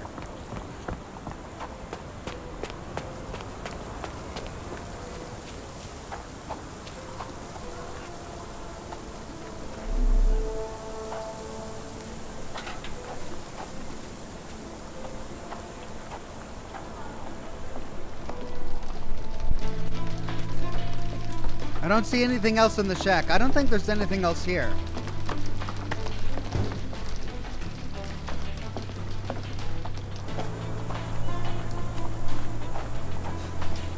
Inside, says Singeferno. What am I looking for? The blue board. Why? That's where the keys were. Oh my God, John. What about the blue board?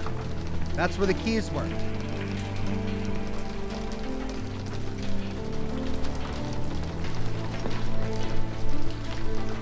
I don't understand why I'm coming back to the blue board.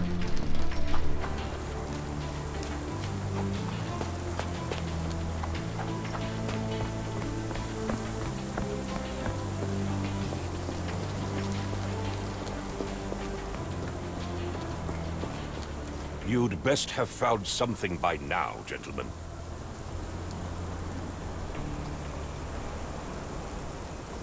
I fear that someone may have spied upon Kimahir. Likely the owner of the spyglass I found earlier. It appears they were watching for some time, as there was an impressive amount of chewing tobacco on the ground. And your point? Quintayo says there's a key. Yes, but it's a key for a different lock.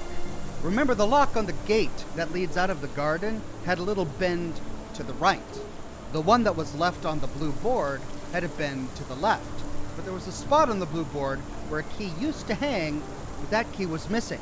Whomever kidnapped this guy took the right key with him and then used it to unlock the gate to leave with Kimiyaha. And then he never brought the key back. My question was, if that's the case, then how did that lock get locked again? I found the residue of narcotics in Kimahir's brazier. There are several explanations, perhaps your servant's recreational interest, or an attempt at poisoning. Cut to the chase, Mr. Holmes. You said that you checked the shack earlier. Did you notice the cart tracks near it? Now, one ought to expect a servant to make regular use of such a thing. Indeed, I would have overlooked the detail were it not for the cart's absence. If, as you say, Kimahir never leaves your estate, then where did it go? I expect answers from you, Mr. Holmes, not questions. I won't keep you in suspense any longer, Captain. Kimahir was abducted by the owner of the spyglass. When your servant fell asleep, he slipped a narcotic into Kimahir's brazier to make him sleep even more soundly. In order to carry a man as large as Kimahir, the intruder stole the cart and rolled him right out of your garden. Now, hold on. All this simply to tell me what I already know? Why haven't you found him yet? I only arrived a moment ago. It is, frankly, incredible that I have already deduced so much. Every second you dawdle here, waiting for me to stroke your ego, is another second wasted. I'm not interested in the how, the why, or the who. I am only interested in recovering my investment. Spare me the claptrap, boy, and go and fetch my servant. Damn! Wow, that's the kind of talk that's gonna rub Sherlock Holmes, who, you know, really does have a huge ego, really the wrong way. We have do it yourself then, what did you call me, or remain silent? Sherlock Holmes is young. Sherlock Holmes does have a large ego. Sherlock Holmes is still trying to make a name for himself in London. We'll remain silent for now. Brooding. The point is, Captain, we're telling you this for a reason. The intruder fled through the garden door, and we need a key to follow his trail. Well, then you should have led with that. Here you go. I hope you'll return soon with good news. And in the meantime, please teach your companion the art of brevity. Oh my god, I hope in the next dialogue sequence we have with him, they give me single word options. This guy wants brevity, I'll give him brevity. Servant, found.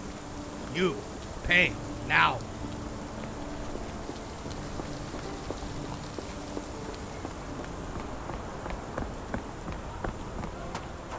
Altamaster says it's so satisfying when you get it right in this game. It is. It is. The sound effects are great when they put it together. It really makes it feel like you've accomplished something. All right, I need to get a Coke. I'll be right back.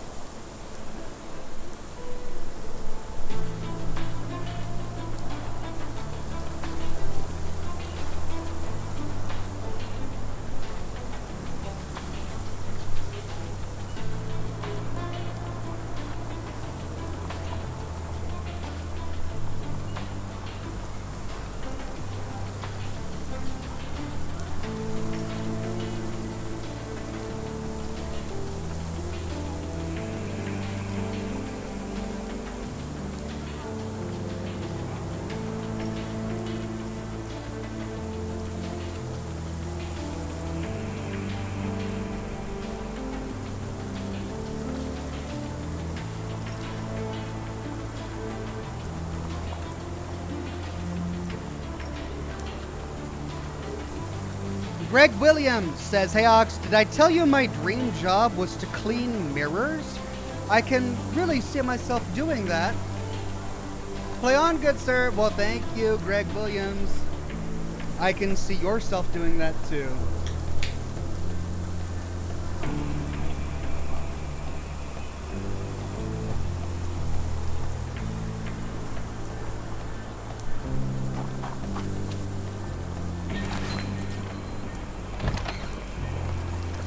Right.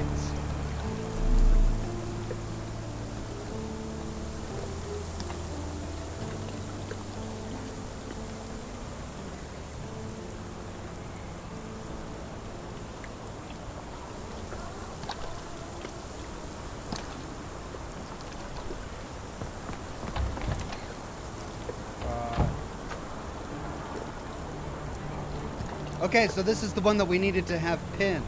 I see. Oh, we're following the tracks. That's what we're doing.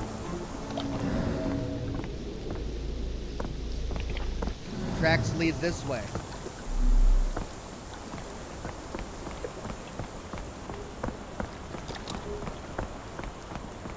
There's a cart.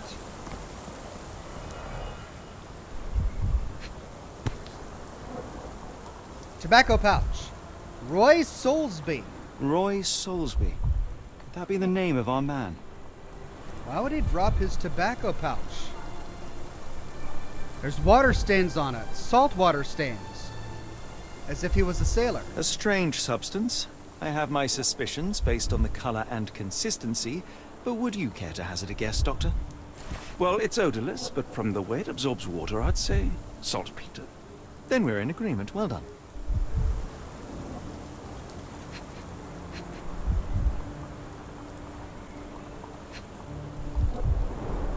Sturdy rope, professionally tied in a Portuguese bowline.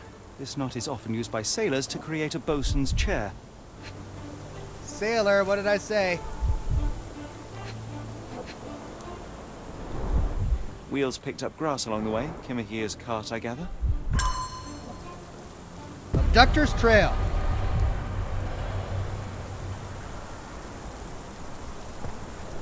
So if that's the cart, how did he transport Kimiha? By horse. A large pile of horse droppings. He says it so cheerily. Ah, a large pile of horse droppings.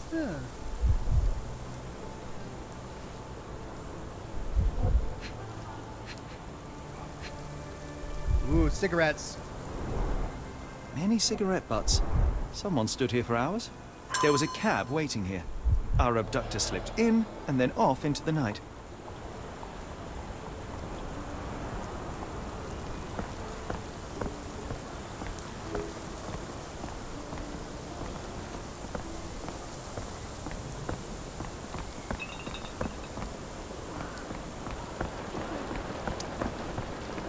Well.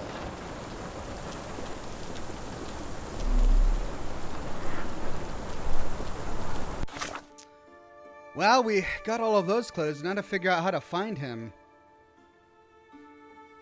We've got a name. Roy Soulsby, London. Is there like a city center we can go to look it up?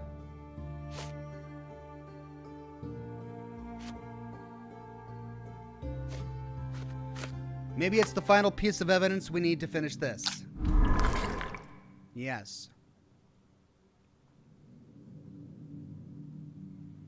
Calling card. No.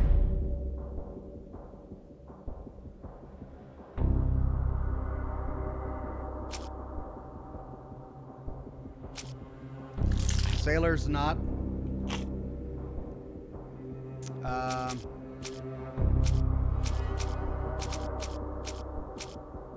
Abductor's trail. No.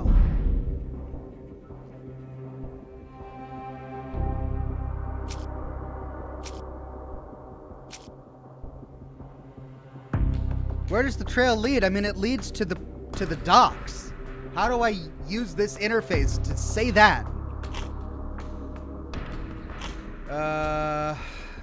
Wallet with saltpeter. That could take me to the docks. But then...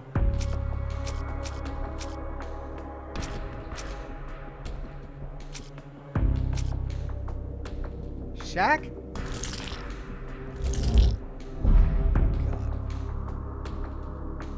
God. Up in the chimney. I mean, I got one right. The wallet with saltpeter.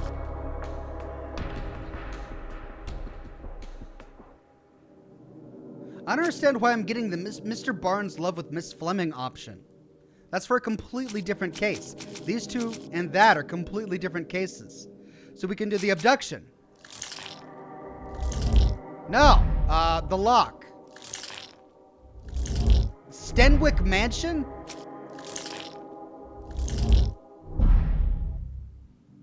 Well, then why are we doing... The only other options available are Mr. Barnes, Miss Fleming, and a character portrait. Okay, so we don't have the piece of evidence we need to solve this part.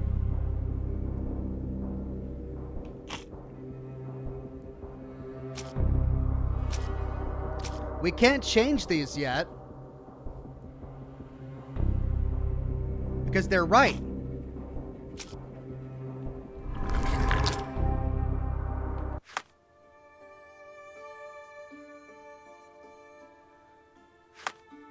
Why is this? Oh, I somehow unlocked new outfits, apparently. Okay.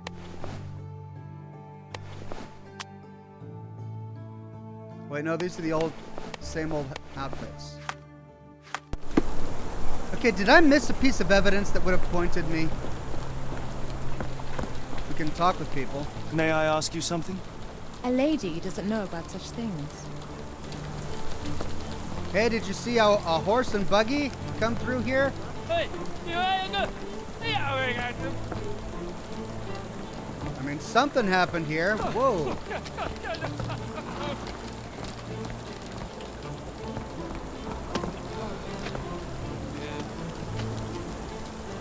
May I ask you something?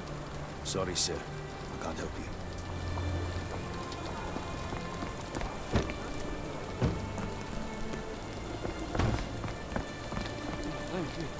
Is this familiar to you? It's a shame, but I can't help you.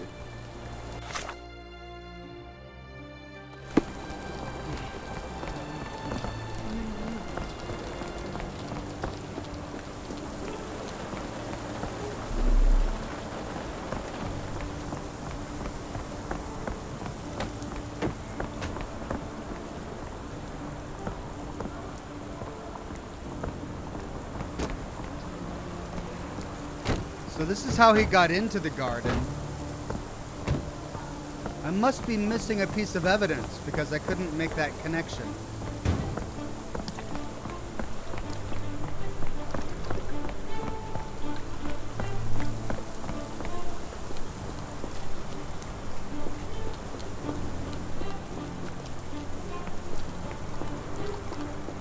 Okay, that's the gate, the other side that I saw when I went exploring earlier, and this just leads back to the mansion.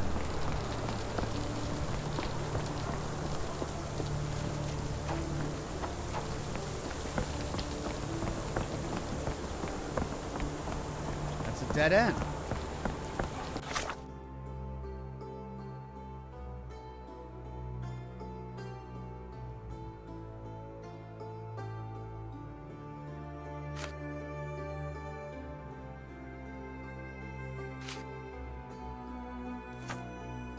We can pin that. Maybe if we pin that, we can talk to people about it. Roy Soulsby. Are we supposed to go and talk to people about Roy Soulsby?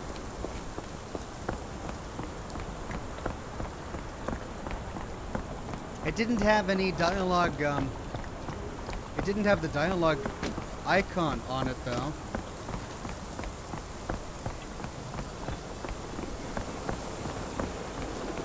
You could ask this cabbie.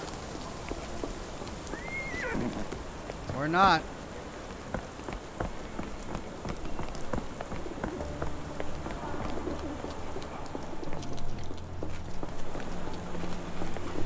Everything feels so much smaller in this game than in the last one. No.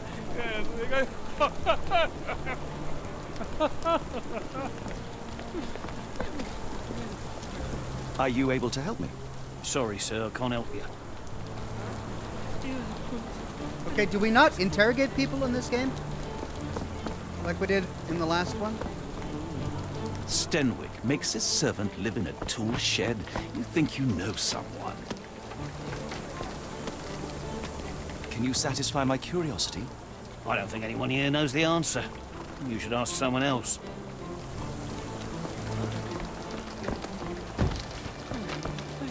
Okay, well that's blocked to me. And this just goes in a big loop. I mean, that's everything explored. We can't explore further. Can we? Because this leads to the mansion. And that leads back to Baker Street. I guess we'll see if we can tell him about it. If you find my man, I have a marvelous whiskey with your name on it. That's it, huh? I'm gonna get whiskey?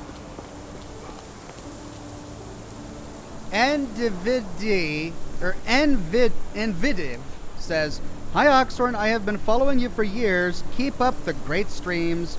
Love the community. Pity thought that the delivery is costly for your t-shirts in Belgium. You're up.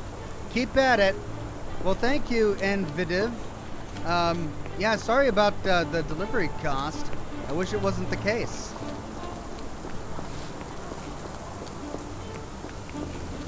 Okay, well, we don't have a library we can go to. We don't have a police house we can go to. We don't have a newspaper we can go to. We can't talk to the people in the street.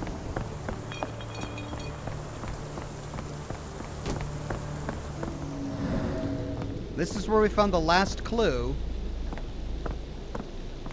And we got everything here. None of these clues have any other icons on them. No eye symbol, no pin symbol, no talk symbol. So we don't need to pin any of these to find the next clue. And we can't talk to the guy who gave us the quest.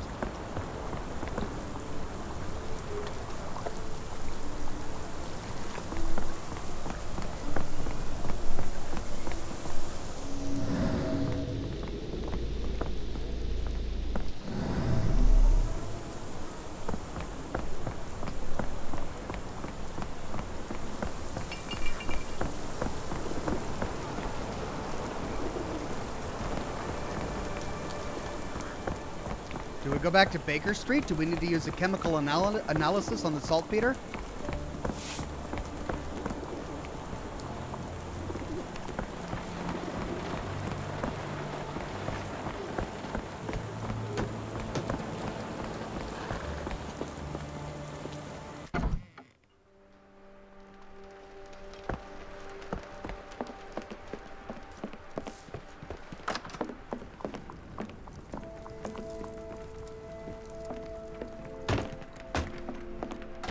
But no, this is the closest thing to a lab he has, and we can't do anything here.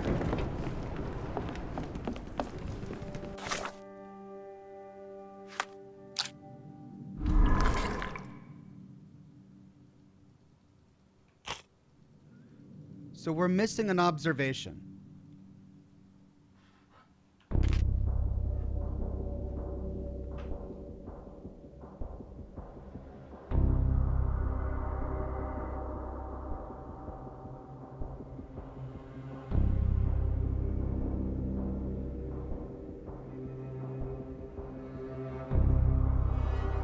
Yeah, it's broken down into 3 categories. When all correct links have been made, the evidence will be combined and an answer revealed. Often you will not have all the correct evidence to answer each question, so keep investigating until you do. Answering a question with correct evidence on the first try grants you a bonus score. Okay, so we're getting scores. Imagination, we already pieced together the scene. Concentration, we already got that. We got all of the clues there. There's nothing with that icon on it, so we can't pin anything. There's nothing with that icon on it, so we can't talk to anybody. Evidence with this icon can grant you access to the archives. Okay, is there anything with that icon on it? No. I mean, we do have... Do we need to go here? Is there something new here? No, we've got this. This is green.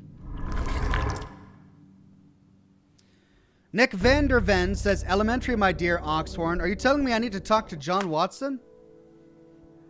Thibault Quillery says, "I'm still not sure about your policy on hints, so I'll remain vague. You're in a naughty situation because you're on your last rope." Yes, Denwick is no angel, but he's one of my few clients. Please, try to remain courteous. So the rope. I already got the rope. The one that was on the cart.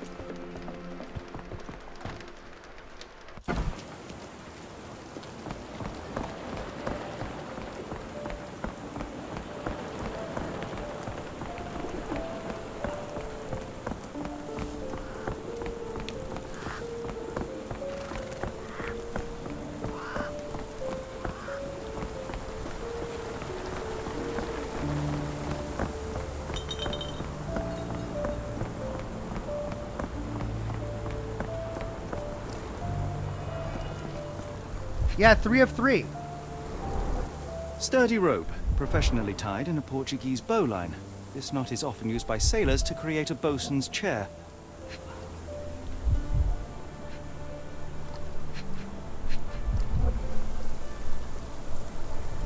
So yeah, I got the rope.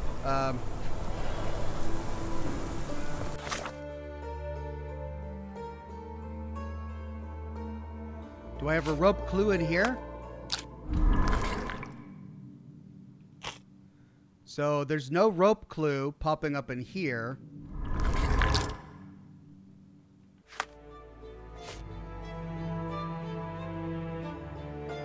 There's this one. Do I pin that?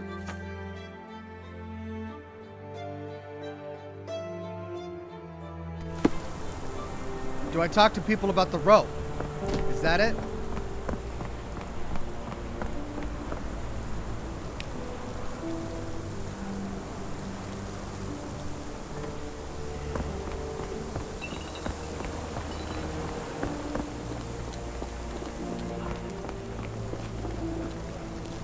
May I ask you something? I don't think anyone here knows the answer. You should ask someone else.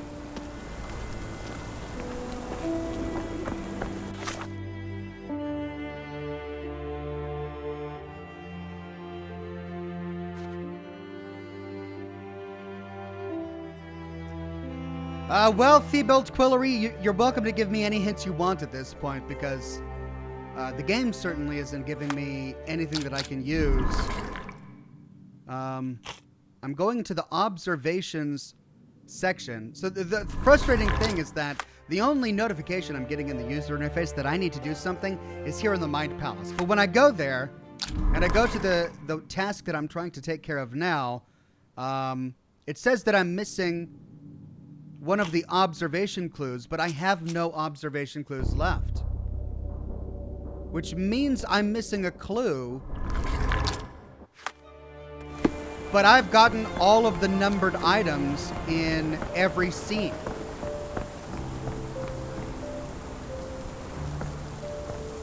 Theobald Quillery says the ropes has a sailor knot which contributes an observation.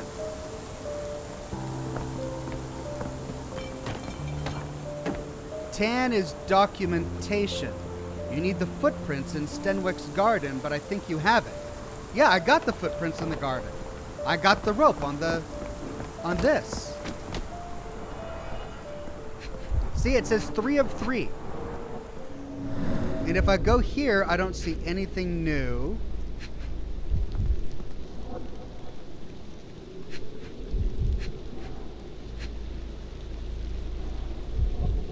Maybe I need to pin a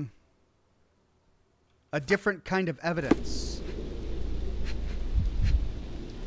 No.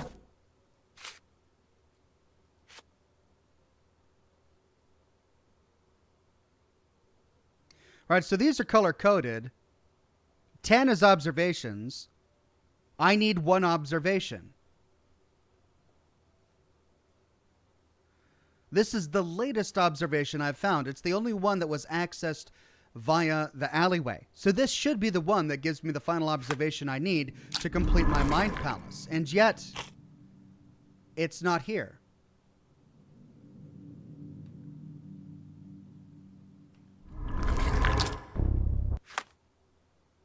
And nothing else here has any icon saying that I can do anything with it. Chewing tobacco, size 11 boots. This is the missing key. Garden tracks. Sack of grain with a human face imprinted on it. I mean, those are all the observations.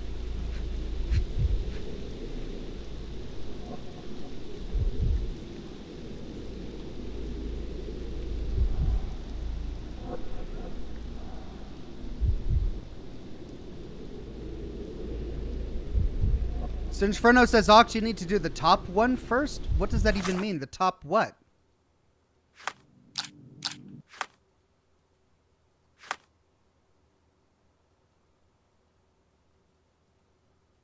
Okay, so we've got some magnifying glasses here, but these are green, which means they're done. In your Mind Palace, the top what? Oh! Oh, I didn't even realize there was a top one. I thought it was connected. Each of these is different. Oh my god. Okay. What are the notable features of the abductor? Chewing tobacco.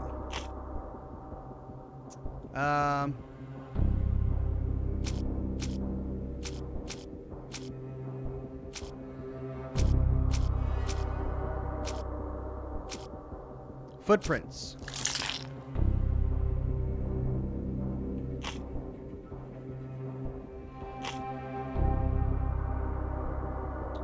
Wallet.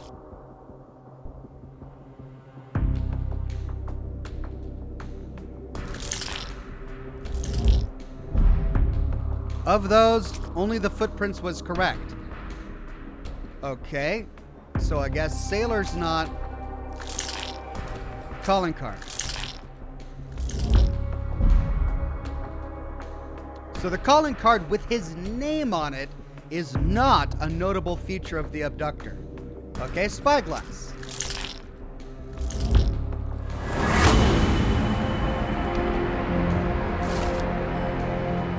This game is less about solving the case and more about trying to figure out how the developers wanted you to solve the case. Because The entire point of this is to discover that he was abducted by a sailor, which I predicted 30 minutes ago when I said that we needed to go to the docks, but I've been trying this entire time just to figure out how this game wants me to solve that. Sailor's knot didn't work, no. It's the spyglass. That's what worked. The saltpeter in the wallet didn't work. It was the sailor's knot that worked. Okay, so he was kidnapped by a sailor. We already got that. We've known that for 30 minutes. And this is the final piece of the evidence that we need.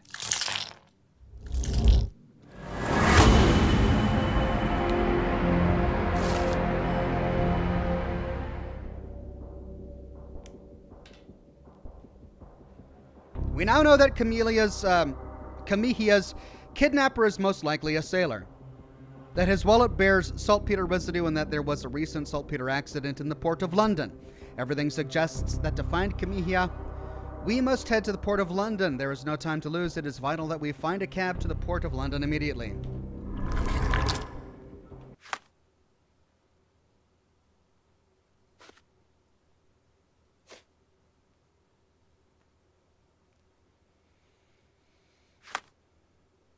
Okay.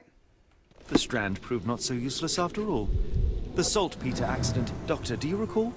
The Port of London, of course. The footwear, the spyglass. Indeed. We shall need to take a cab there.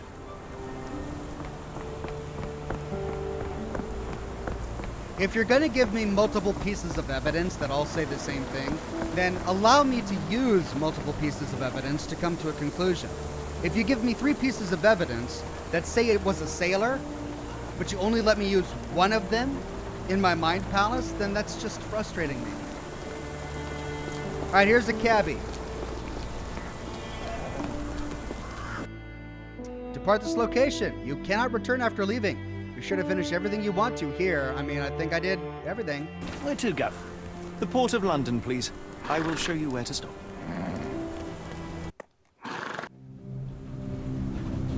Achievement unlocked. To hell in a handcart.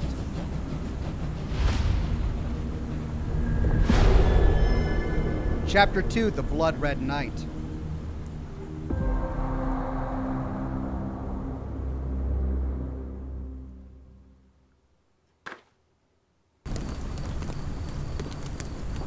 Mr. Holmes, what a compelling mystery we have stumbled upon. Perhaps I have the premise of my next novel. One kidnapping does not a story make. Stop! A black cat crossed before us. It's a bad omen. Okay, Doctor. I take you for the superstitious type, Doctor. Such things are mere fantasies, tricks of a feeble mind. One imagines a physician would keep a surer footing in reality. Perhaps, before the war, my time abroad was difficult. Once, I came across an Afghan, bleeding, who I could not save. He pressed a rosary into my hand. A gift, he said, so as to gain God's favor. After that... Dr. Watson? Yes, well, I shan't get into details, but sometime later I found myself lost in the desert. Dehydration set in, and things grew ever more dire. The man's words came to me. I said a prayer and placed the rosary on a rock. A gift to gain God's favor. And you were rescued? Yes. A detachment of British soldiers found me. To whom I'm grateful. Without their diligence, you would not be standing here and I would not have this case. I'm sure you have another explanation prepared, Mr. Holmes, but I think I shall cling to the occasional superstition all the same. To each his own, Dr. Watson. So long as it does not interfere with my methods, do it. We must press on, cat or no cat. The question remains, why abduct Kimahir? Yes, that was a slight diversion. Sherlock can ask bystanders about a piece of evidence. Press C to open the casebook, pin the evidence, and then speak to someone. All right, I can talk about both of these.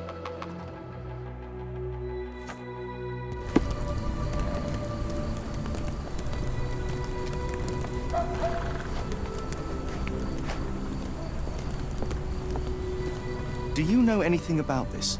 I don't think anyone here knows the answer. You should ask someone else.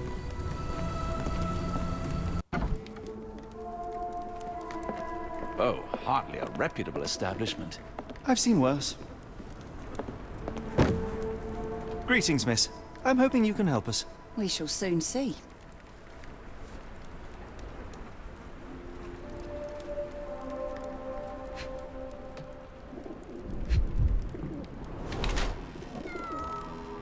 Pale, chapped lips.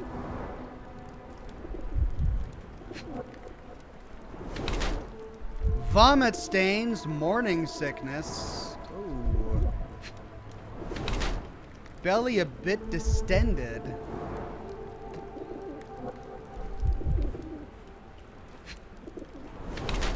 Trousers a little too tight. Tries to hide her pregnancy or unaware of her pregnancy. The barmaid is in the early stages of pregnancy, hence the slightly distended belly and hints of morning nausea. Chapped lips and pale face indicate a lack of proper nutrition, however. She tries hiding her swollen belly by wearing trousers that are too tight for her. Or she could be unaware. She clearly has yet to know of her pregnancy and is keeping wearing her usual clothes, which are not too tight for her. You wouldn't hide a pregnancy by wearing tight clothes, so I think she's probably unaware of it.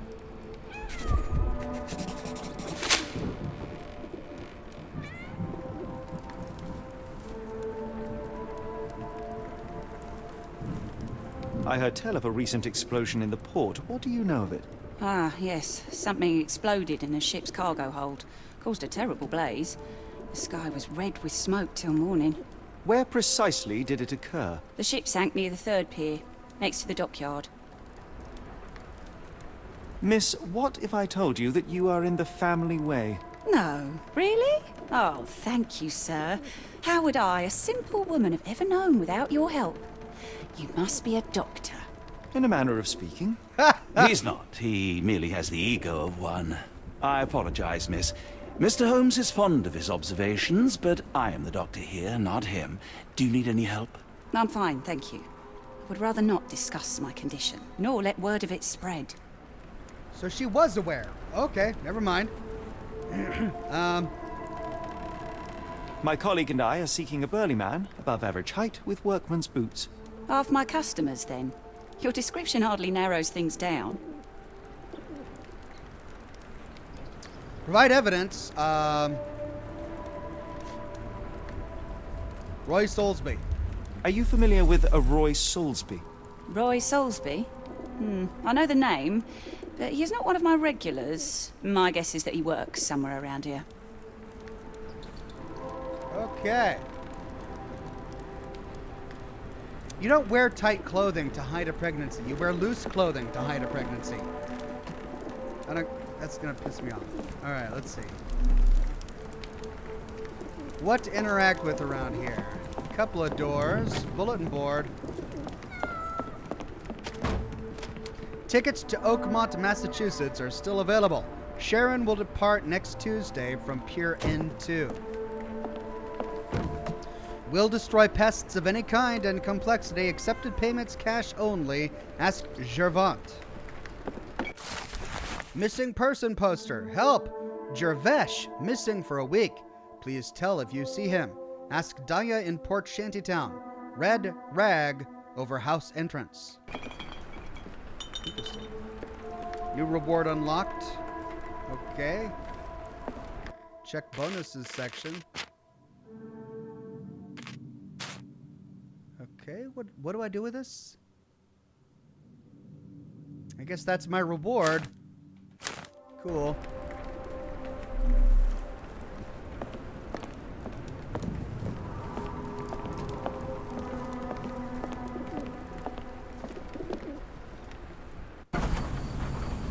This puts me back out into the streets.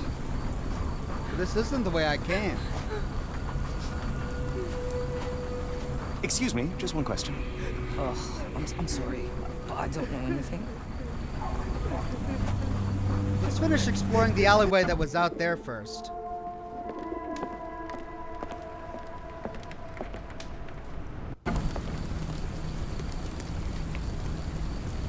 Josh Bunton says, good afternoon, Ox. How are you liking the game so far? It's alright. You know, it's It's not an advanced step compared to Sherlock Holmes Chapter 1. I'll say that it's, I'm not saying anything, they didn't solve any of the problems that were existing in Sherlock Holmes Chapter 1. If anything, there are some more problems.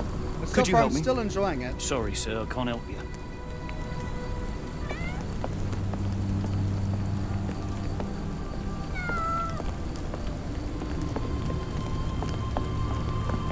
Okay, so this goes back out to the alleyway where we were.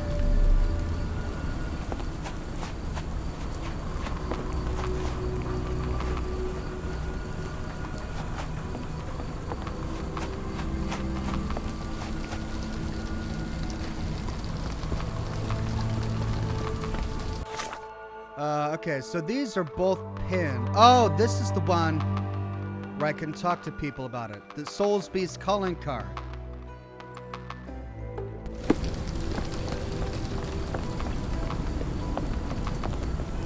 Is this familiar to you? I don't think anyone here knows the answer. You should ask someone else.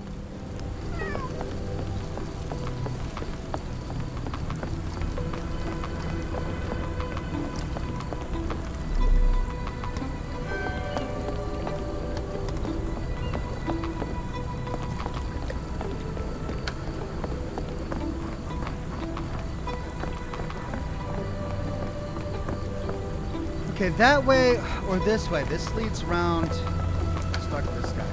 Help me, please. I don't think anyone here knows the answer. You should ask someone else.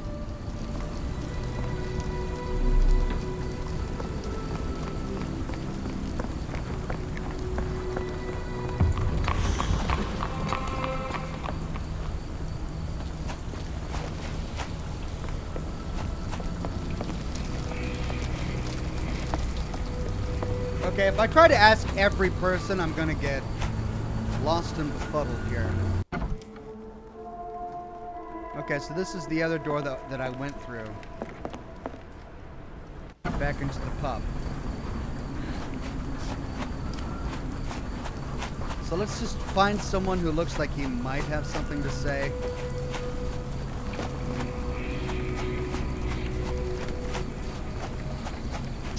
This game feels a lot smaller compared to Sherlock Holmes Chapter 1. Chapter 1 felt bigger.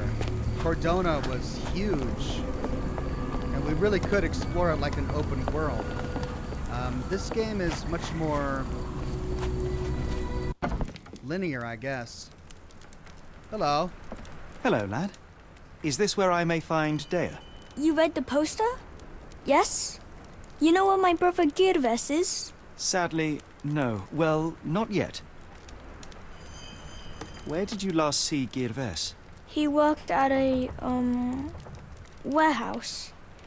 This man, Roy Solby, gave him the job. He paid him a necklace. Do you still have the necklace that Soulsby gave to Girves? Girves left it near the, shrine. I tried to sell it to buy Amma medicine, but no one wanted to buy. I want to speak to Dea. Is she around? Amma, my mother, she got sick after the fire. Big red smoke. She couldn't breathe, so I took her to the doctor. Now I am in charge. How would you describe this Soulsby? He was big and strong. He had a big scary eye. Scary, you say? Yes, like it was made of metal. Don't go anywhere. Interesting. Well, we just learned a lot about our kidnapper.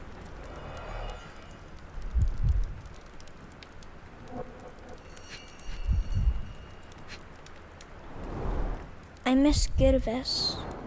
Do you think he's okay? Right, that's the other missing person, the Girvish. This cheap pendant looks like silver, but it's only made of tin. No surprise the boy couldn't sell it. 2 of 2. Achievement unlocked, high profile.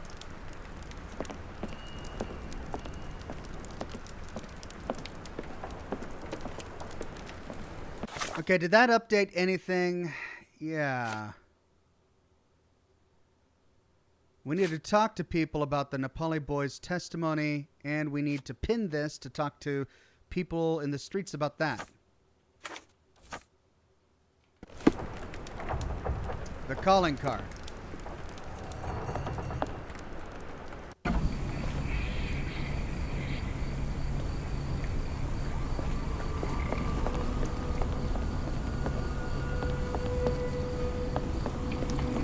Alright, and that's a dead end. So 2 missing people now, all interacted with the same guy, Mr. Roy Soulsby. What is this? A makeshift hospital? There's blood on the ground. I have a feeling we'll be back here. And a skeleton in the corner? Yeah, a makeshift hospital.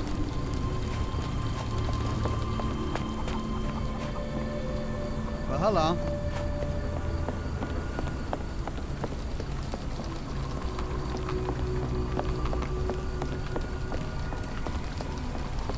Are you able to help me? I think I can help you. Soulsby's calling card. The man usually wanders close to the dockyard. Okay. But we can still get more information.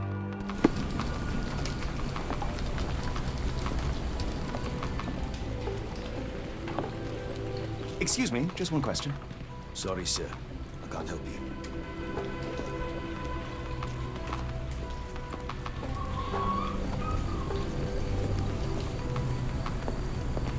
Can you satisfy my curiosity? Sorry, sir, I can't help you. May I ask you something? I don't think anyone here knows the answer. You should ask someone else.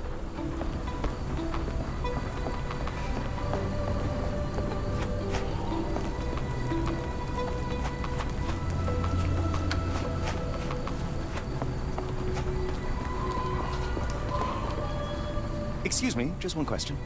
Sorry, sir. Can't help you. Alright, so maybe I can only uncover 1 clue per section that I explore. So maybe I need to talk to somebody in a different area.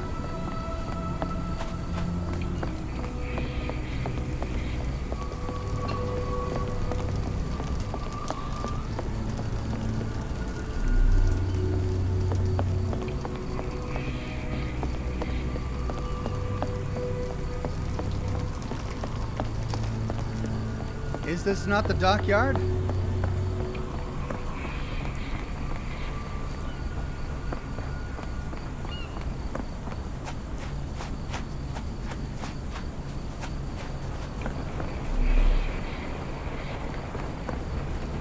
Is this familiar to you?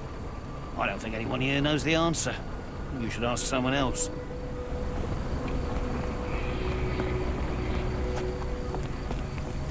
Okay. This is where we came out, right? So that was a full loop of presumably the dockyard.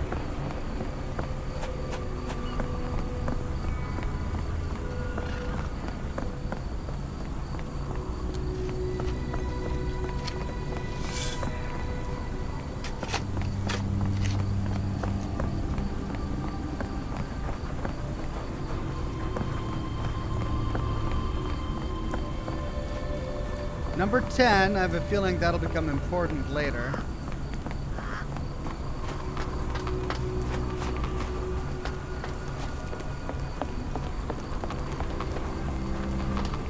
Number 4, or not. Oh my god, this is huge.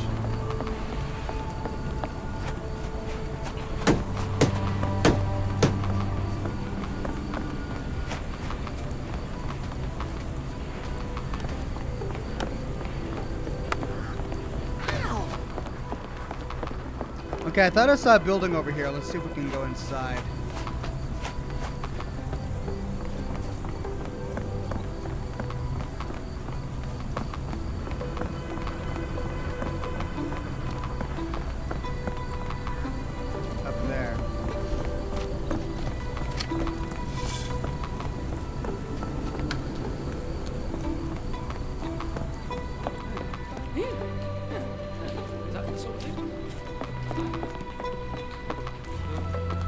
Right, well, nothing much there.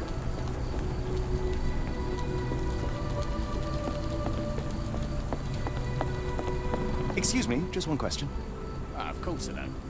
To cut a long story short. People say that Mr. Soulsby may have gone to watch the ship that exploded yesterday near the 3rd pier. Okay, to the 3rd pier.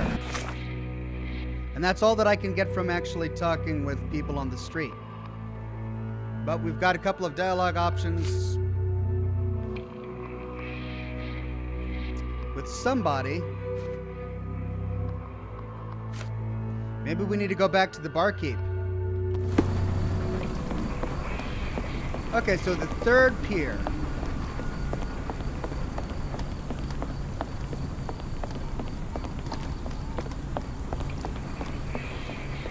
Okay, we no longer need to have this pinned.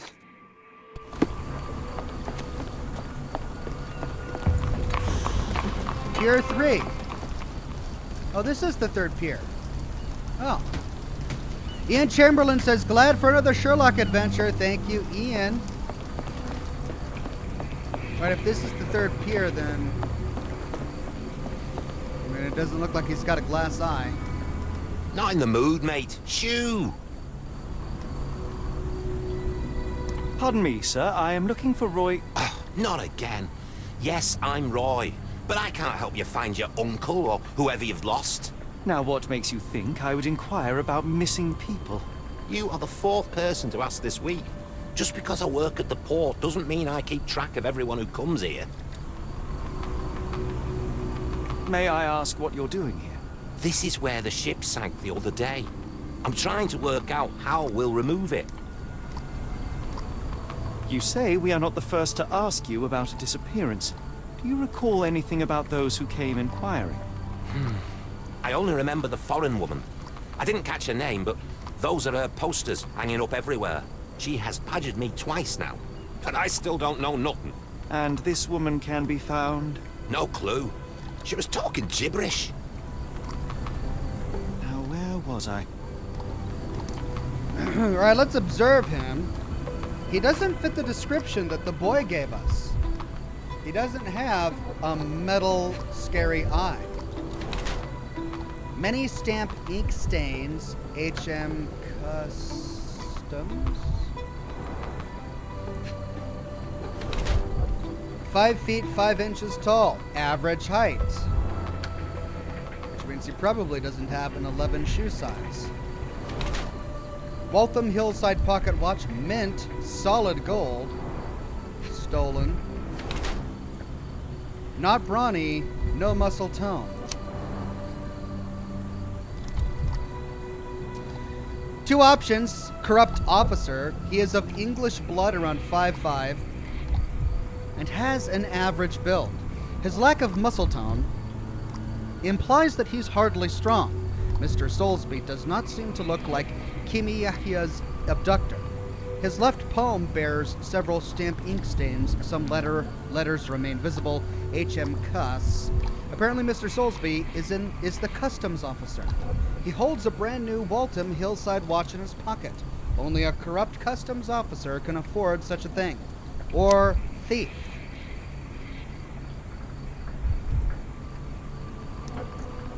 I'm gonna go with corrupt officer. I think that's the only thing that really brings everything together.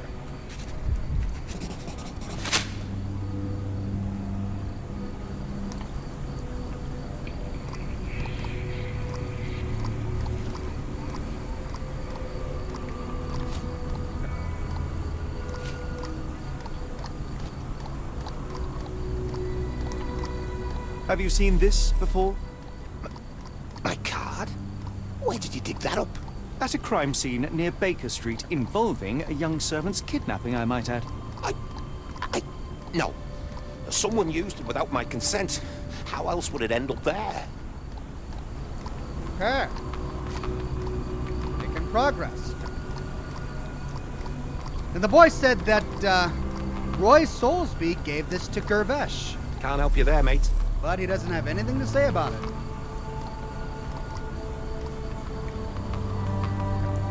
I have been told that you hired Dea's son, Girves, right before he vanished. His brother also said you had a metal eye. What do you make of this? Tell that him to stop making things up. That's it. That's all we can get from him. Nick Vanderveen says, what's the peak point of speed? A snail flying out of the corner.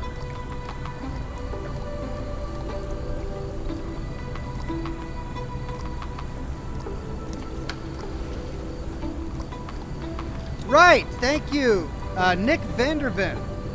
The peak point of speed, a snail flying out in the corner. Okay. Now, we found Roy, and he doesn't look anything like we were led to believe. Now, we do have some dialogue options left, but not with Roy. So either we need to go talk to the barmaid or to the boy.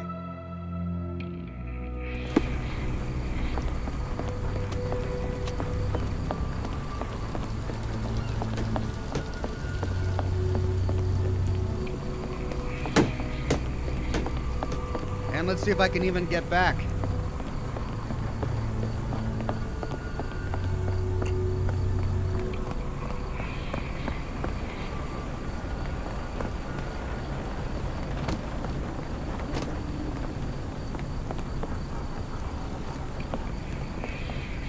So far, I haven't really seen much Lovecraftian about this game, but we did just start, so there is that. Okay, this is starting to look familiar. There we go. No. Strong men needed for honest work. Star of Gibraltar. Alright, we already read all of those. Is that not the pub? I thought that was the pub. Wait, no, this is the pub. There it is. The Cursed Mermaid.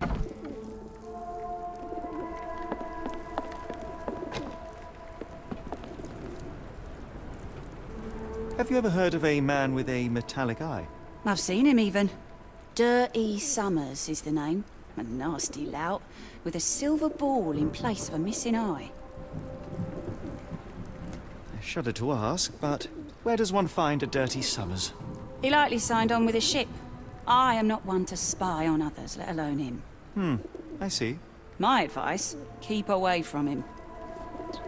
Okay.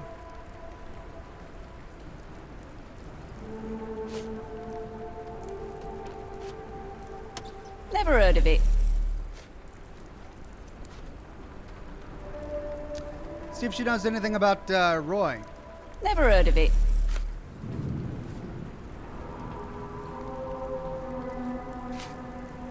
Or doesn't look like anything to me. Her. Doesn't look like anything to me. Doesn't look like anything to me. What do you know about this poster? A foreign woman asked to put it up. She's plastered them all over the port. Any clues as to her whereabouts? None. It was hard to understand what she was saying. Okay, that's the last item we got from her. So we need to find her now as well. That's another missing person. Oh wait, no, she got sick. Let's see, can we fast travel anywhere? Pier 3, the Cursed Mermaid, the Shanty Town. Alright, let's go back to the boy. See if we can talk to him. There's a red rag over the door. Yeah, it was down here. Because I believe we still have one dialogue thing left. No, we don't. We've got a mind palace. Who abducted Kamiha? And then this one over here, which we haven't unlocked yet. Who abducted Kamiha? Well, it wasn't Roy Soulsby. We know that now. We've got 3 teals and 1 tan, so we're in the wrong section. There's the tan. Character portrait Roy Soulsby? No. Barmaid? No. Kimiha's disappearance. That's the observation, I guess. And then Polly Boy's testimony.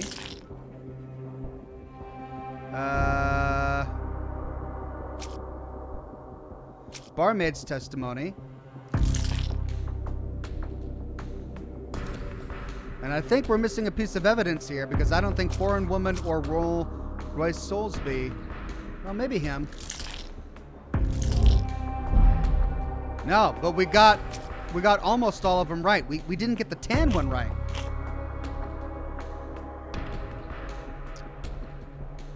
Who abducted Kimiha? Character portrait Roy Soulsby?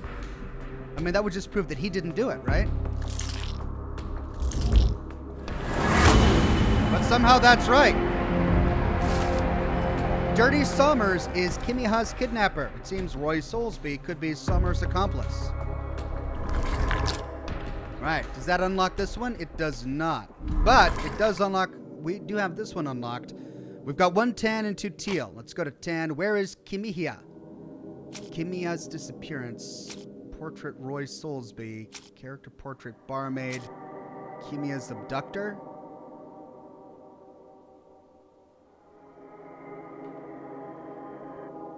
Dirty Summers is the kidnapper.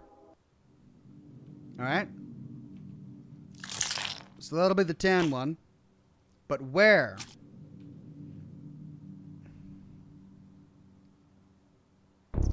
Disappeared. Missing person.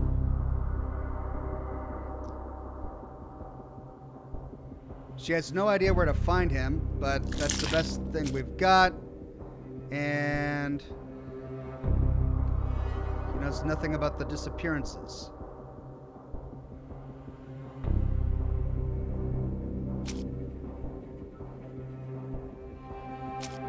I guess.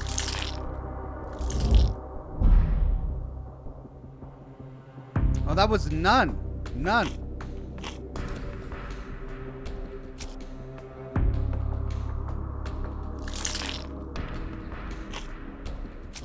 Well, these are the last two. Alright, so we don't have the evidence to start working on this one yet. We just went through all the tan, and we've only got... Or we went through all the teal, and we only have 2 tan left. So not enough evidence to continue with that. But we have a dialogue open here. So who to talk to?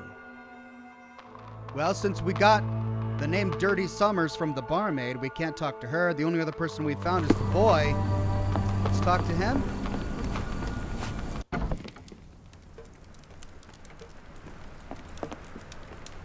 I should have helped Amma put out the posters. If she hadn't been in the smoke so long, maybe she wouldn't be sick. But no, we can't talk to him. Is there anything we can pin? And there's not.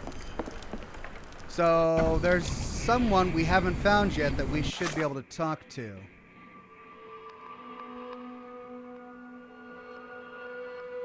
We've got a red line, a blue line, and a yellow line.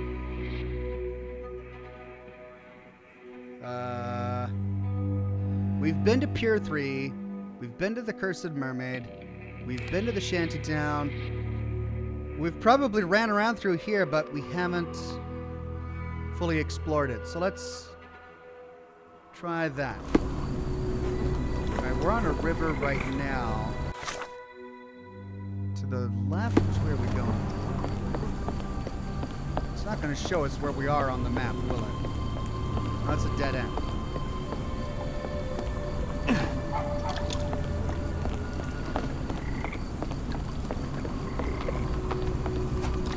Okay, so if the river's there on our left and we arrived here at the Shantytown.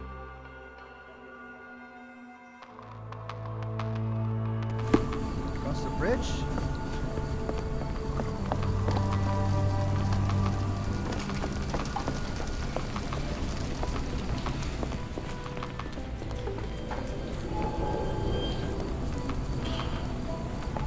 It appears that the saltpeter explosion rattled the locals. Can't blame them for staying at home.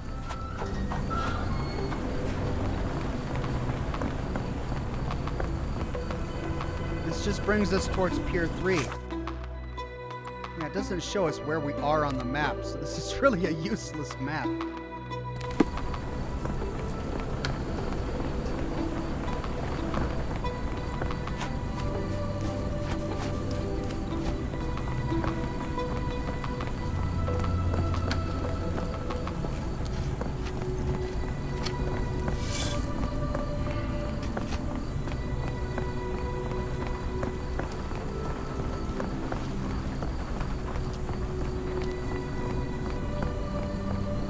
Okay, so we're looking for some place with somebody to talk to. I suppose we could go talk to Roy.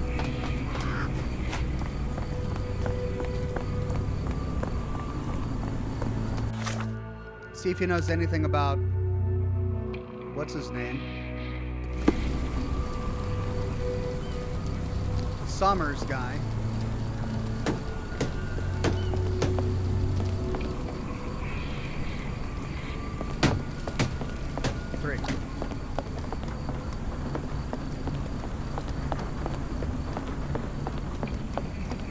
What are you gawping at?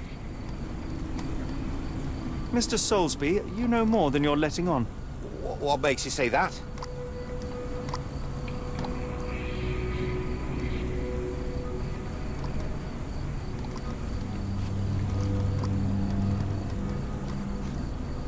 And how do I fit in all this? Sorry, you lost me there. Mr. Soulsby, you know more than you're letting on. What makes you say that?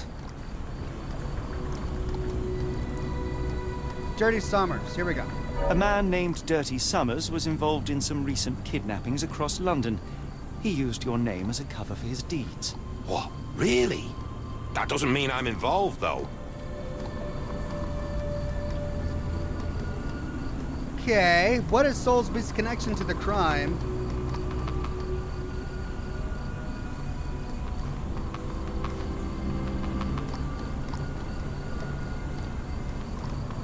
I mean...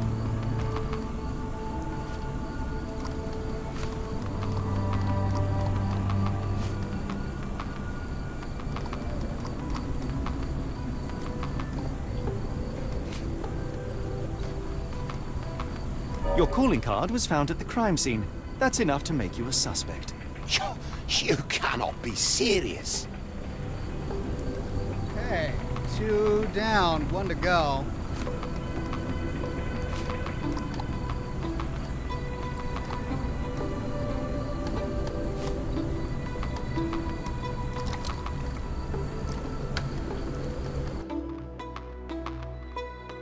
I guess? It's true. And that's before mentioning your gold watch. It's brand new and awfully expensive for a customs officer. Clearly you have found yourself another source of income. I'm sure Scotland Yard will be delighted to investigate further. All right, stop. Look, it's not as it seems. I did not partake in the kidnappings. I'm all ears, Mr. Soulsby. Yes, I know Summers. He paid me to turn a blind eye to his business in the warehouse area. Just that. On my word. You did not tell me which warehouse he used? I do not recall, but I used red paint to mark unsupervised warehouses. Ought to be one of them. What else can you say of Summers? He's a regular at the Cursed Mermaid. Goes there with his crew almost every evening. What for? I don't know. I assumed just for a drink. Goes there almost every evening? That's not what she told us. Okay, well, marked with the red X. We've passed by a number of those, haven't we?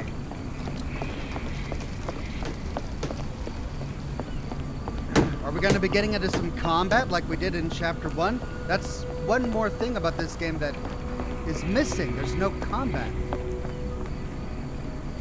Like, Chapter 1 was a much more fleshed out game. Alright, red X, no red X. Then again, we are at the pier. See if we can find a warehouse with a red X.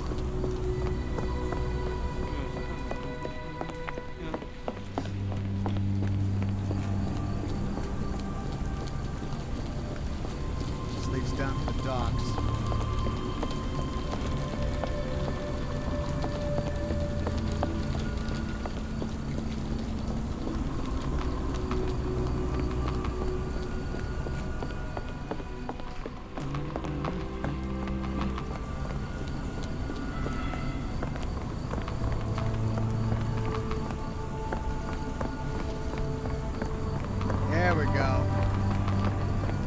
8.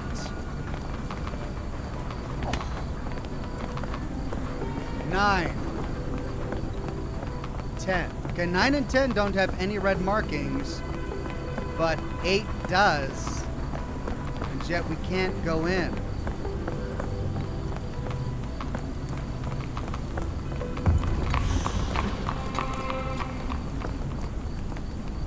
Oh, am I just now discovering the warehouses?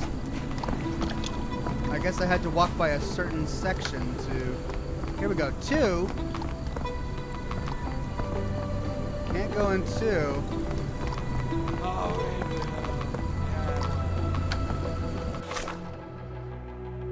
I need to talk to someone.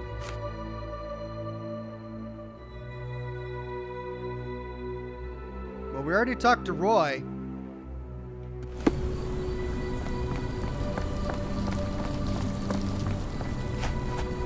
Five and 1. We can't get into any of them. Alright, well, he did mention the barmaid, and she didn't come clean with us. So perhaps we go back and talk to her and see if we can get the number of the warehouse. Because so far the ones we've found, we can't actually enter. 12, that has a ship's icon on it. Hey, here we go. Locked. Interesting.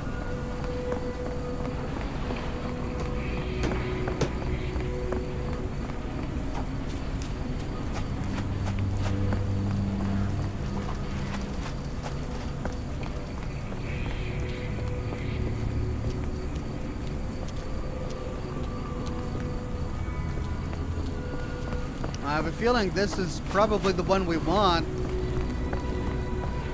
Alright, let's go talk to the barmaid.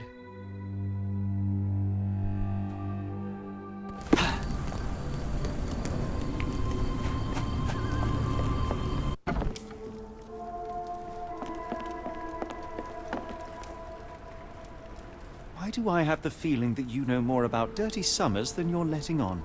I have nothing more to add, sir.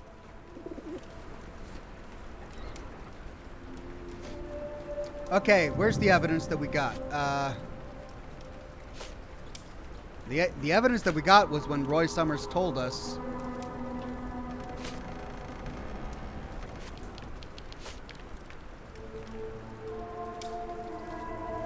Enough. I have hard evidence that Summers was involved in recent kidnappings across London. I'm not surprised. So what?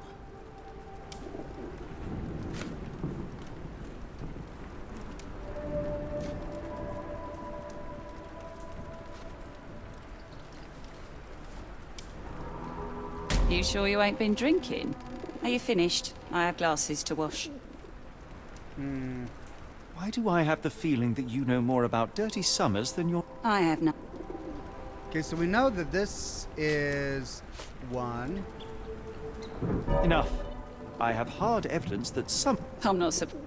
Maybe I don't have enough evidence, though. Then there's this one. A customs officer, Roy Soulsby, testified that Summers was a regular here. You must know something about his business. All I know is his drinks order. Alright, so do we have enough information for the last one? Is it that she's pregnant?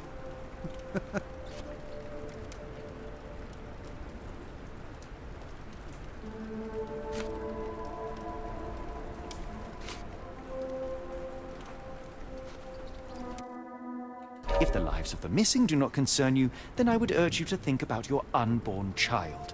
Are you threatening me? Perish the thought, or what do you think? Are we threatening her unborn child now? Is that what we're doing in this game? No? Nothing of the sort, but that doesn't mean that there won't be consequences for your silence. Everyone knows you happily served Summers and his crew. Should the police come knocking, you'll be the one going away. And none of us wish to see you raise a child behind bars. Now, spare yourself the trouble and tell me all you know. Okay. Summers hired my private room. I think he used it to recruit people, but I haven't seen him in a few days. He paid me cash, so I paid him no attention. Nor did I touch anything inside. All Here's right. the key. Go and do what you will. Just leave me out of it. Cool, we got a room to investigate. Investigation area found.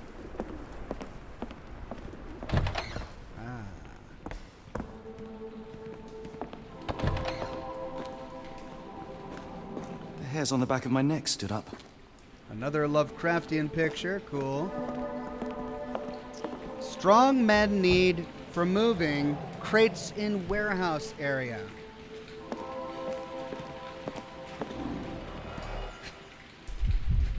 We got money. 5 shillings. That won't go far. We've got a half-eaten plate of food with a bill here. No, it's an invoice for sailcloth. The Parker and Williams Company, Manchester. Invoice number 12B, date 20th of September, 1882, sold to Oscar Summers. Now we've got a first name. Cargo, high-quality sailcloth, packed in wooden crates, quantity 50 crates, total 50 pounds.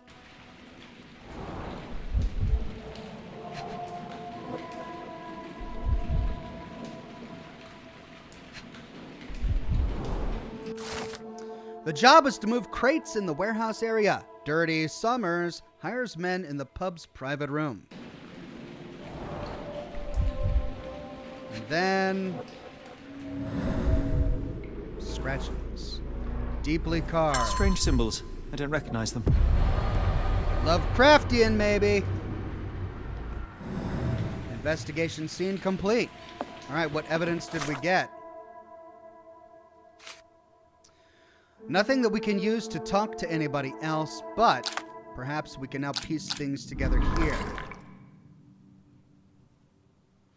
Okay, let's go to 10. Observations. Character portrait barmaid. Strange symbols. Where is Camellia? Hiring notice.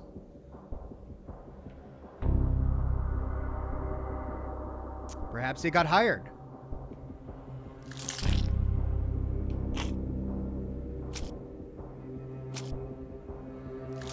Invoice for sailcloth. Soulsby's testimony. Boom! He's in a warehouse. Dirty Summers has hired men for warehouse work, specifically to carry crates of sailcloth. The abductees could still be inside the warehouse, which should be marked with red paint. Okay. Well, I guess now we find the warehouse because both of these are done, and this is still locked to us. Okay, so let's pin this one. And let's go investigate.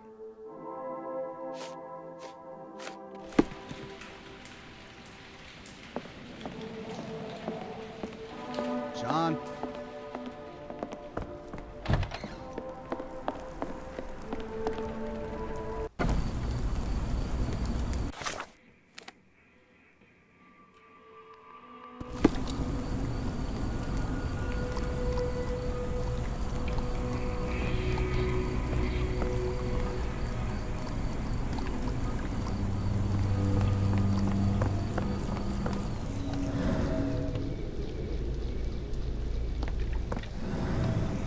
Wrong warehouse. Nothing to see here. I have a feeling it's the one with the big sail on it. Hence the sailcloth. But just to be sure, the other one was over here, wasn't it? It was 8, right?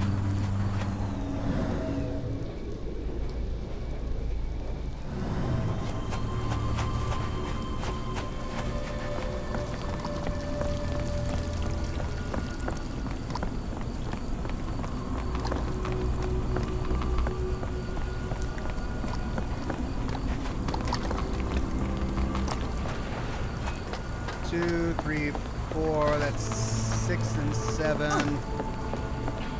It was a big one, hard to miss. 12, this one. Okay. Oh! Okay,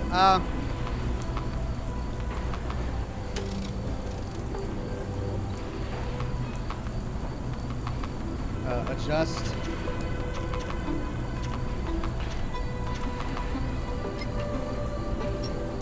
What?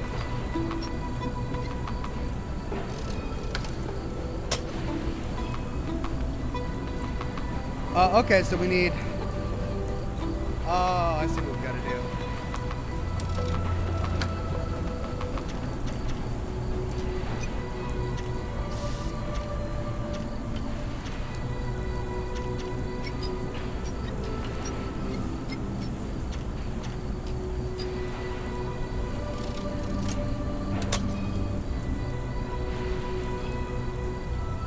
So the right one needs to go down. We're trying to get the... Alright, so the right one needs to go down. The middle one needs to go up. Oh, God.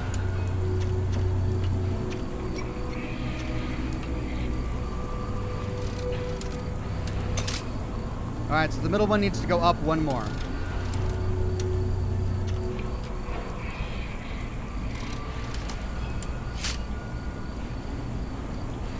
Bingo. Lock-picking minigame. Investigation scene found. Really, Holmes, this ought to be beneath you. As my brother would say, it is for the greater good.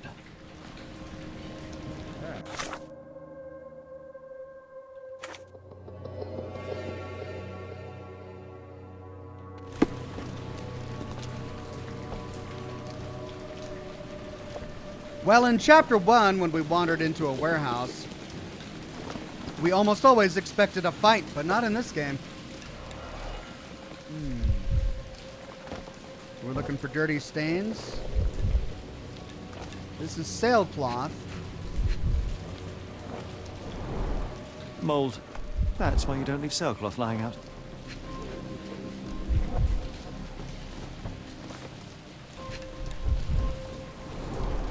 Good quality, but torn in many spots.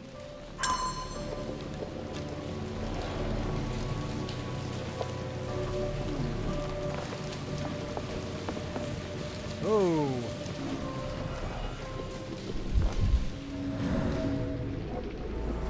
Dried mud, Port of London soil?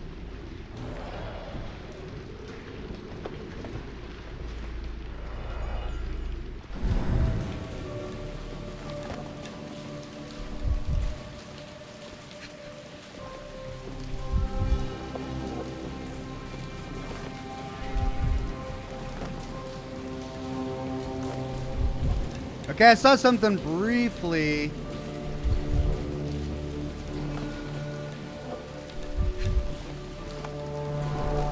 The scratches are fresh, left by something metallic. All right, so we've got drag marks, soil, scratches, metallic. And then there was one over here, wasn't there?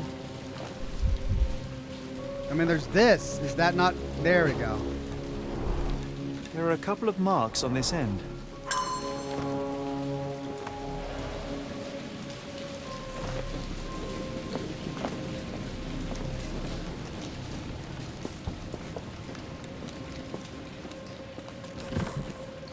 This crank saw some use.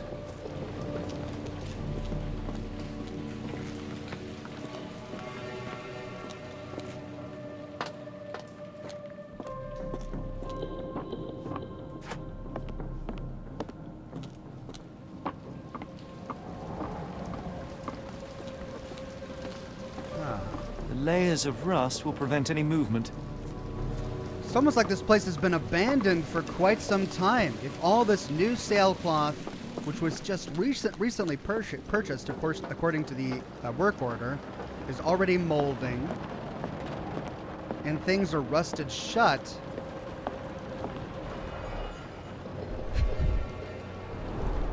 Well oiled and well maintained. and there's a handprint right there. Fit for a crank. There we go, lifting mechanism. Do we go get the crank? Looks like we've got to pin some evidence.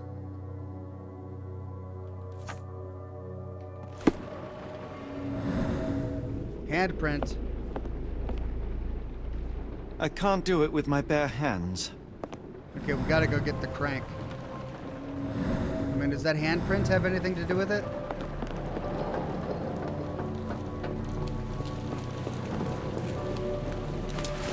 Got it.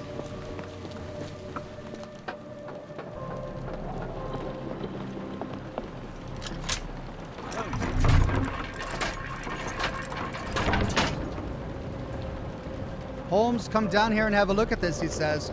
Did we find a trap door? Oh, yeah. A hidden passage. Just as I expected.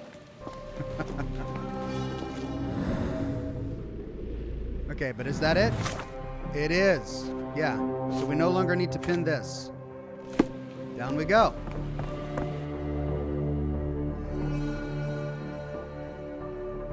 I can't come back after leaving. Was there anything else I wanted to do? I mean, I think I solved all my cases. Hold on.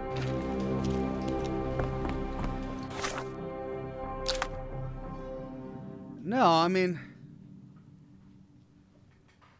There's this one, but I haven't found anything that opens it up yet. I went back to the boy, and I couldn't talk to the mom.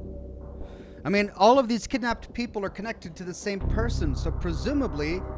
we find the Summers guy, we find everyone else too.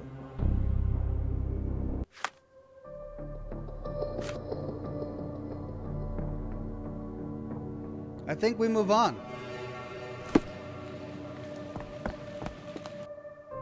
Wait here, Watson, and keep an eye on the doors. I'll scout the premises. Will do. Be careful down there.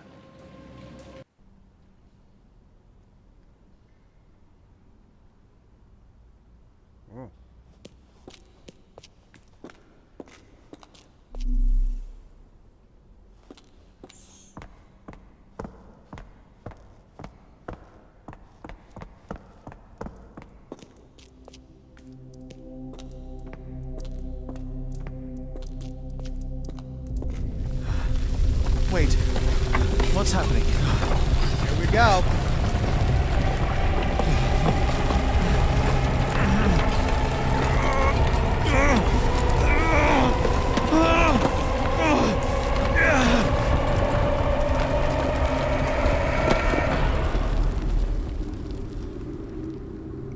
And there we are, in the world of Cthulhu. What is this place? Where am I? Now the conversation we had with Watson is beginning to come home for Sherlock. Now Sherlock is also going to have an otherworldly experience.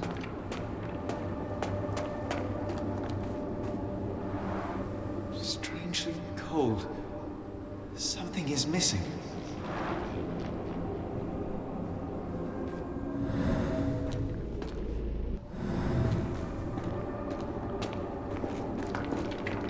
This cannot have been under the port of London all along. Is it an illusion?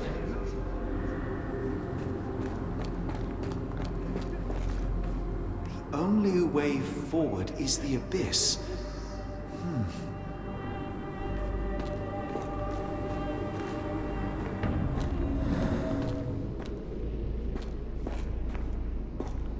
So I gotta jump? The only way forward is the abyss? I gotta jump?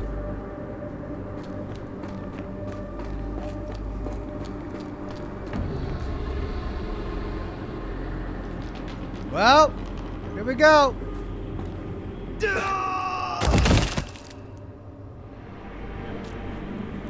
Phew, I didn't die. Phew, I was worried.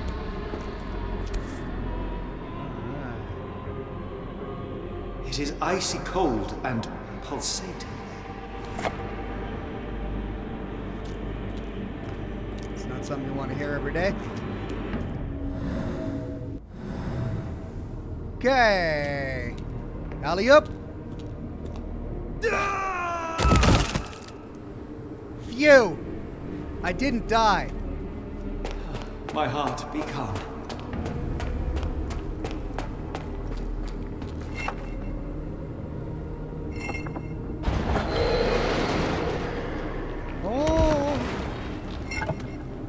Okay.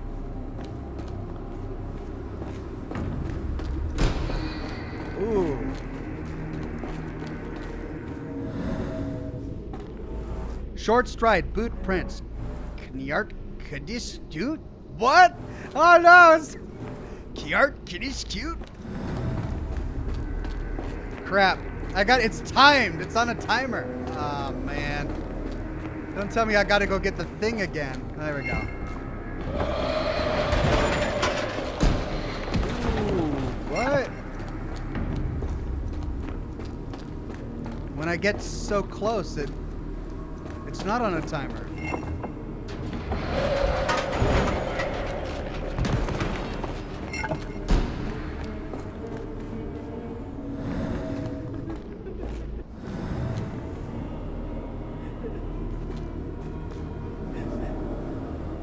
Is someone crying? Is that a hand? Hey, that's a hand. Oh, that's delightful. Right. Okay.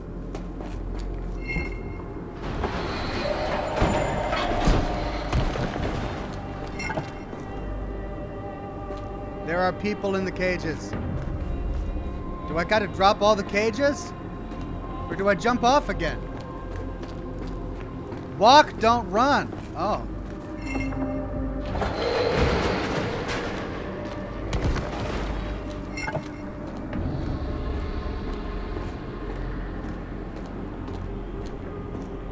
Okay, well, where was that rule spoken?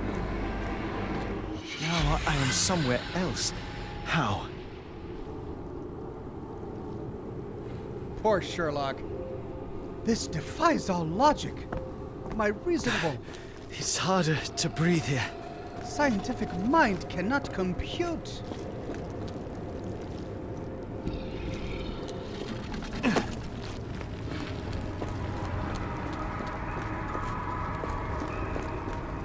What is that?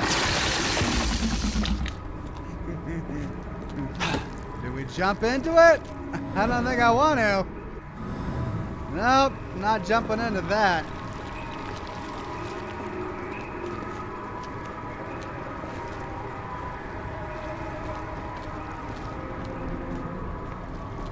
Oh. Oh, that's great. It's like it stares right through me.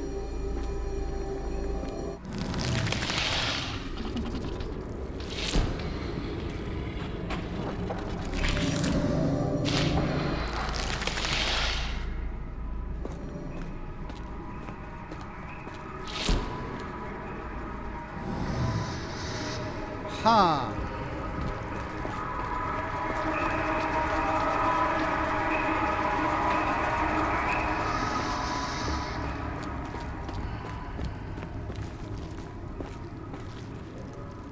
It's like it stares right through me.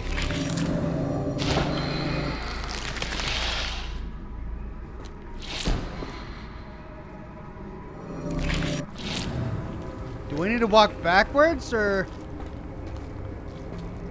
This is supposed to form a bridge, right?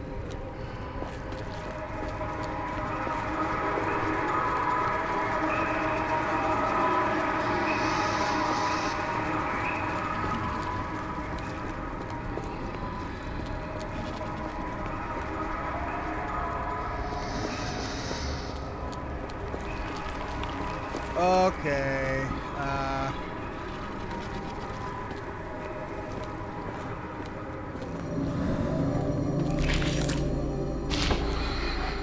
Close your eyes. It's like it stares right through me.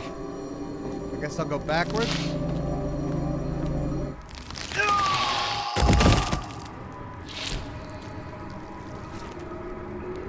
Nope.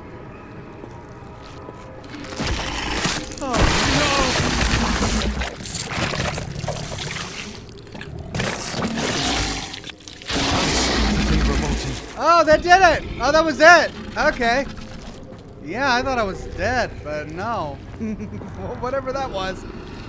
Oh, this is not what I expected. Okay, another jump off point. Let's go up here first.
is where I came from. Okay, so there was one more path over here. As I get farther from it, it manifests. As I get closer to it, it lifts up.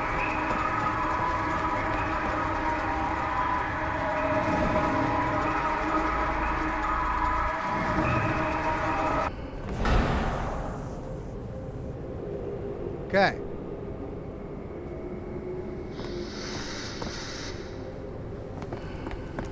Oh, okay, I just had to stand on the symbol. Right.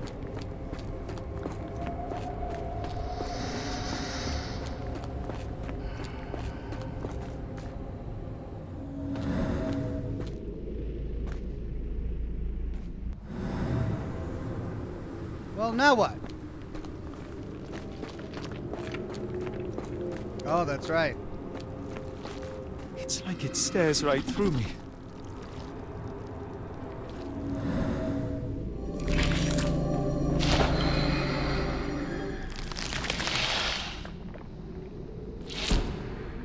Alright, so I do have to back up.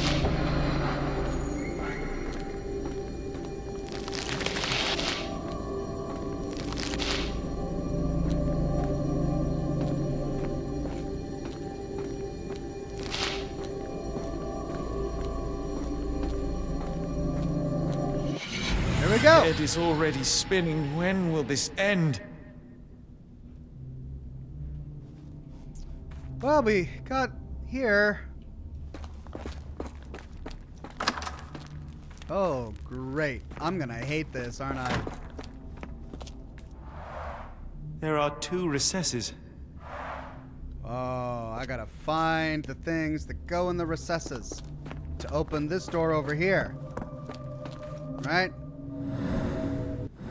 Okay, give me a clue. Is there like an eyeball on one of these doors or something? I mean, there's something on this one.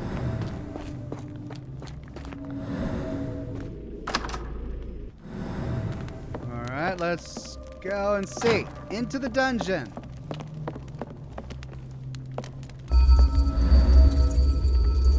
Size 9 boot prints.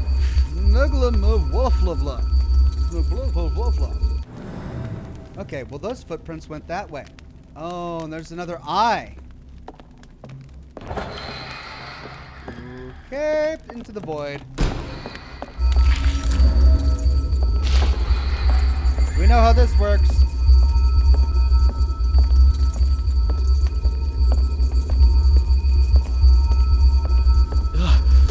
The stench.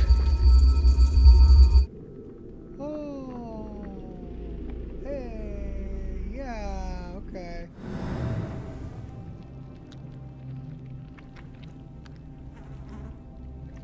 Right.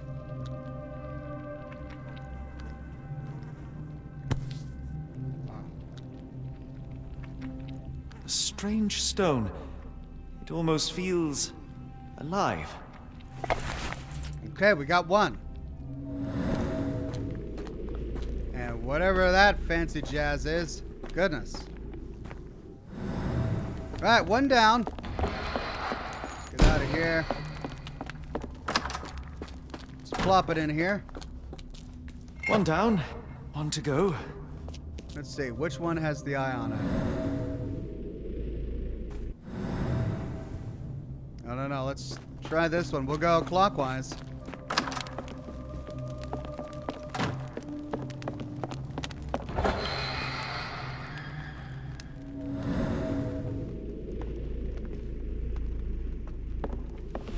On my head. What just happened? We're back here. Okay, so wrong room. Let's try the next one.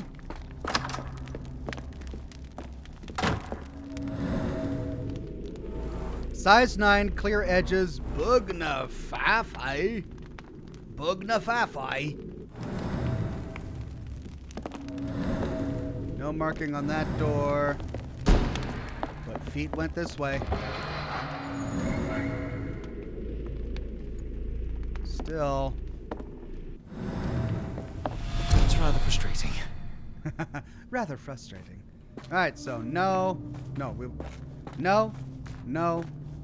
Try this.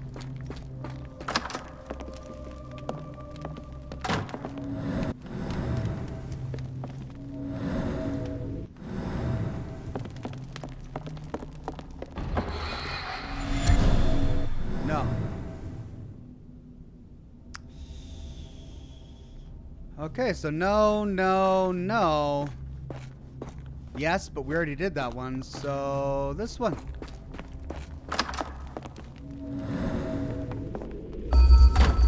There we go. Found it.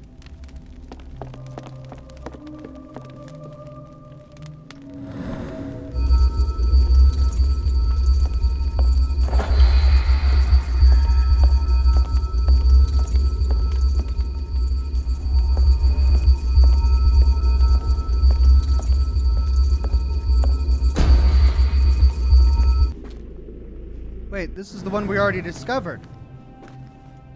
But that was in a different one.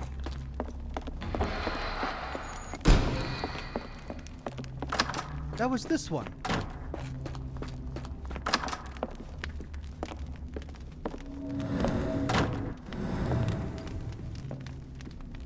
Okay.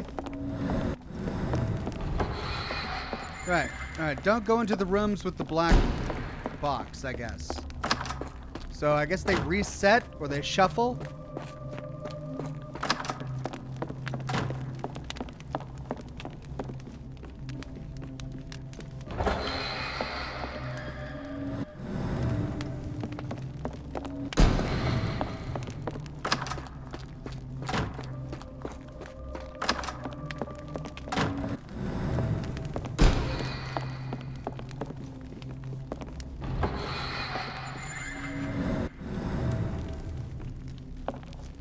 But this one does have the footprints. We don't see an eye on the wall, but maybe we need to follow it anyway while looking backwards.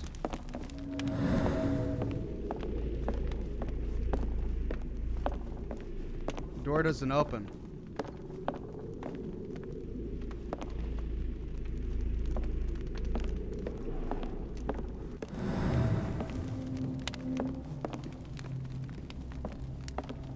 I see something beyond the room now, though. But I can't open it.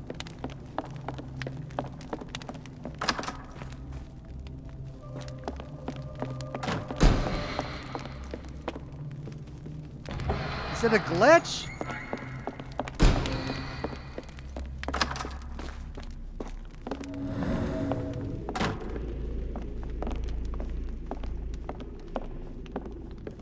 Oh, that is truly revolting.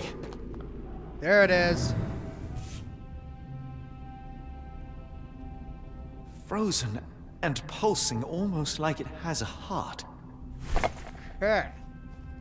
Ooh.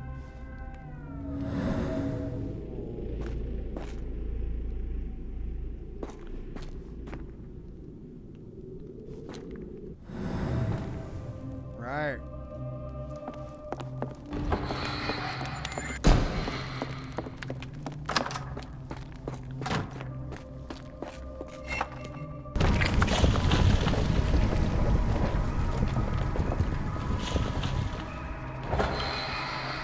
There it is. Do I gotta walk backwards again, or can I just run up?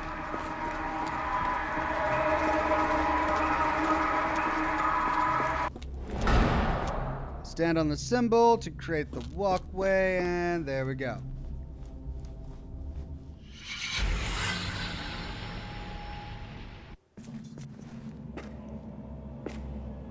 Cutscene.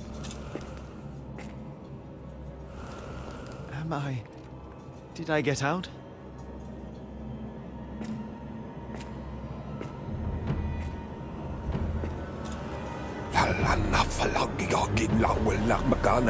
John? What is it, Holmes? Oh, he could hear? I'm playing as John now. Okay. Well, who was the dead man on the altar? Was he dead? Because he kind of just talked. But okay. Let's piece this together. He didn't look like he had a glass eye or anything. Hiring notice. Oh, strange symbols. Let's do strange symbols and then...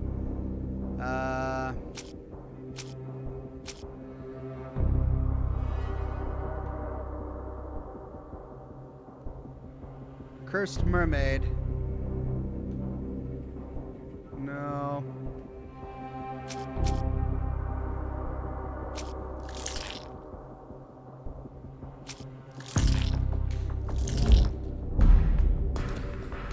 No, that was none of them. Has nothing to do with the cursed symbols. Well, then maybe it was one of the people that he hired.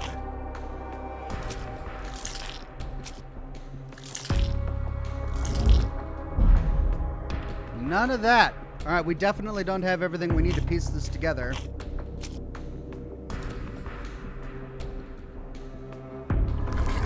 Well, let's play as John here.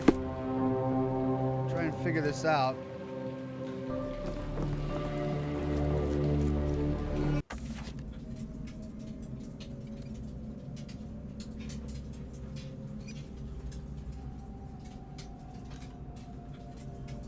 Okay. A very different interior with John. Watson! Holmes, where are you?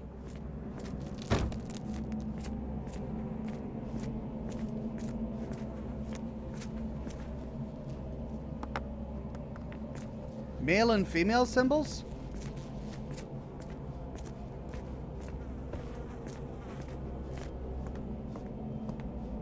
Holmes. Holmes. Are you all right? Fine. Watson, I'm fine. Thank you for asking. Fine? By Jove, you should have heard the way you called out my name. It was just a game of shadows.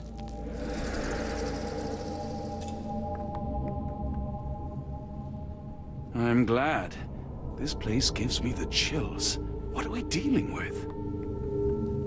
Something that's finally interesting. Interesting is one way to describe it. We got a dead guy here.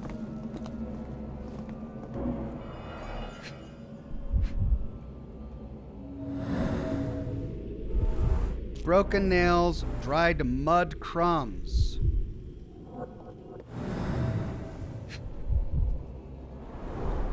His abdomen is severely bloated. He's been dead for some time. Needle prick. Huh. Otherworldly cult gods don't use needles. So maybe we're starting to get back into the realm of reality? Cyanosis of the lips, marks on the neck. This man was strangled. 404. Unknown man on the altar, murdered.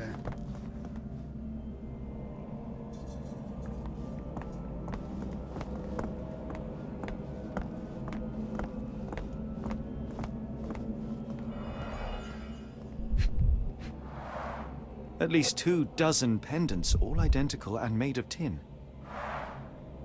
Just like the one that was given to the boy. United States of America, to whom these presents shall come greeting. Someone got their hands dirty painting this with blood. Someone got their hands dirty painting this with blood. An American passport. Amos Colby. Maybe one of the people that was kidnapped before we got on the case. Given name Amos, surname Colby, hair color red, eye color brown, date and place of birth April 20th, 1852 in Boston, Massachusetts. Date of entry into country September 22nd, 1882. The back of the passport features a bloody drawing. It vaguely depicts a sea creature, perhaps an octopus.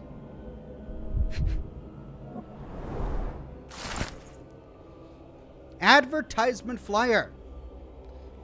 Northwood Agency. Any manner of discreet investigations. For you, we shall search the world. 154 Pennsylvania Lane, Boston, Massachusetts. And a cultist dagger. Oh. I've never seen a pattern like this before. Old blood stains.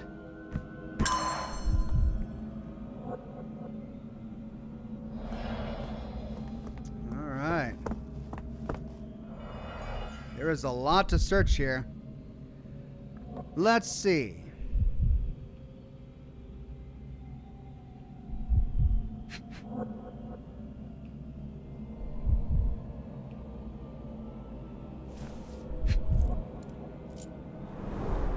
It seems made for simple experiments. I wager they could not afford a better set.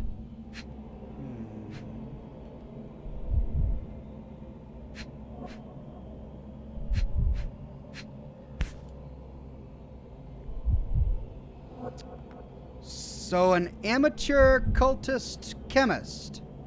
This box contained a narcotic substance, much like the one in Kimahir's brazier.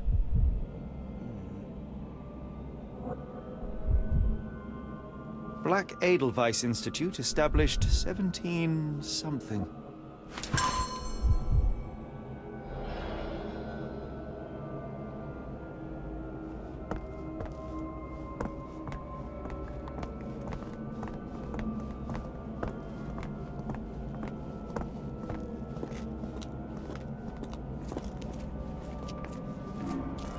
Coffin-sized.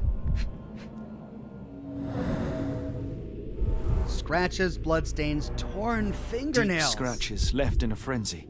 Oh my god, people were buried alive in this thing. Blood. A small bloodstain, but not serious.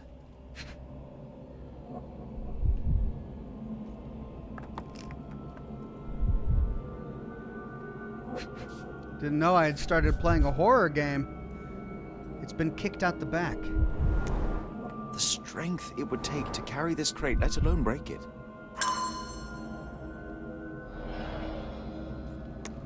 So some very strong, tall, big guy managed to kick himself out. Ooh, potent. This sensor has more narcotic residues. Ooh, what was that? I heard a thump. Oh, is that just me? What on earth? It looks like the scribbling of madmen.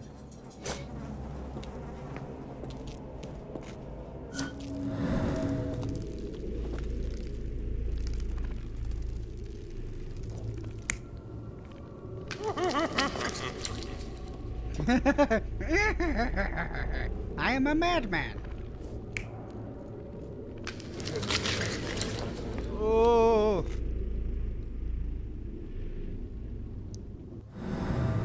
Okay. Well, let's try and piece this together.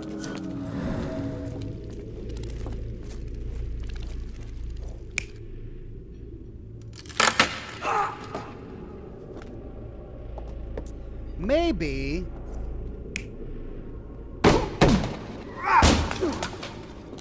That seems much more likely due to the scratches.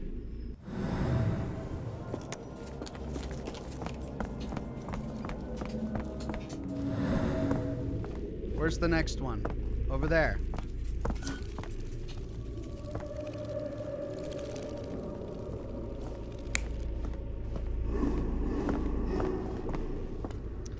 Dagger? No, he died from strangulation.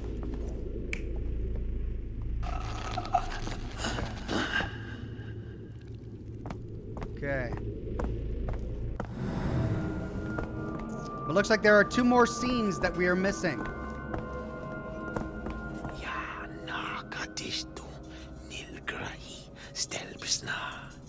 Did you hear that, Watson? I hear you. Was that me?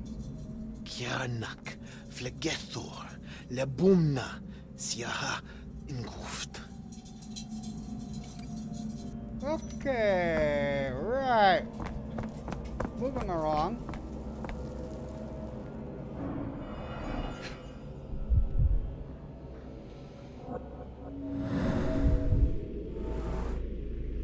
Mud drawing? Someone used mud Intentional? to draw a cross in a rectangle. Why?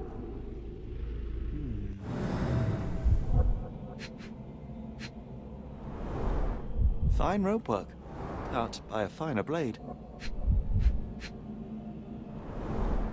These clothes were crudely cut off someone. An American, judging by the style.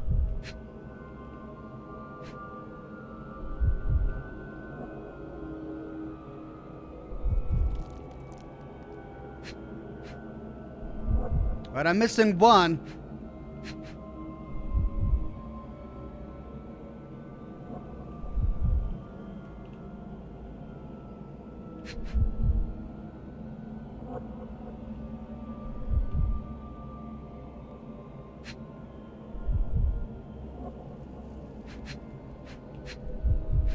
Okay, I got the clothes. I got the rope.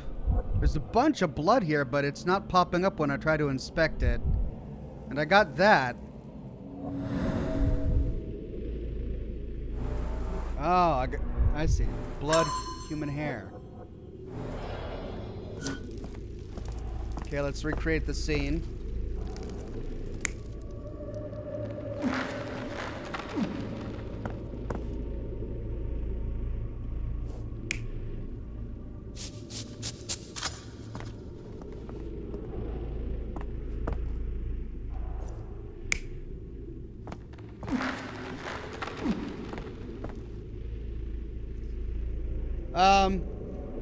So, a miscellaneous person leaning against there.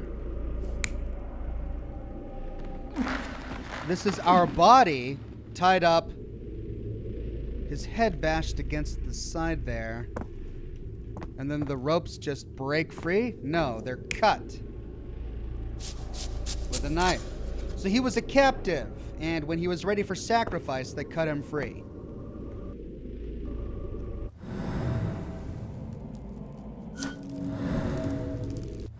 Okay, so we need one more to complete this story.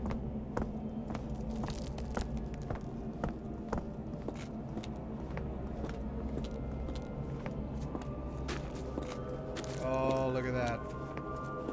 Side chamber. These clothes are missing buttons. They were forcefully removed. And this does look like Indian clothing, right? Dumpra, a staple of lecturemen's attire in Nepal. Gathered from dozens of people at the very least. Wow.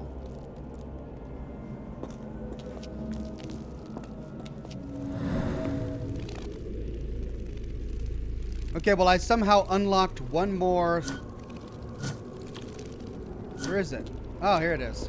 Okay. Dozens of people at the very least.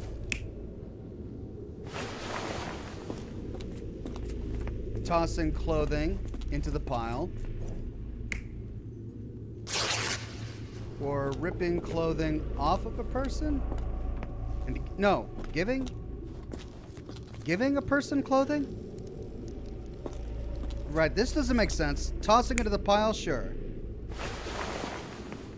Okay. I must have seen this one before. That explains my hallucinations. Uncle Matt became a bronze ox. Thank you, Uncle Matt. Okay, we have enough information to try and reconstruct this scene. Holmes, are you sure you've left no stone unturned? Oh, that's the way out. But there is this.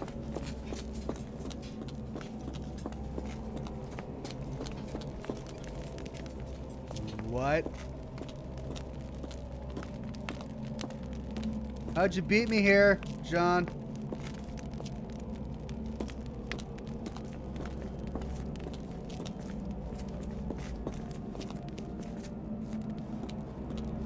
Okay, lots of photographs.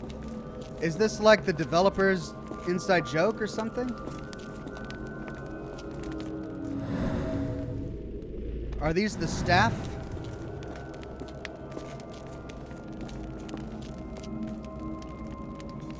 This must be a developer inside joke staff room or something.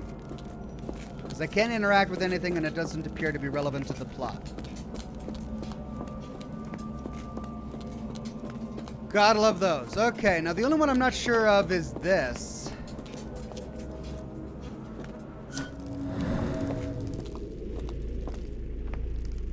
Ravings of a mad person, or is this where people were worshipping? Given all of the beds, I'm guessing that. Let's validate. I got the last one wrong. I got them all right except for this one.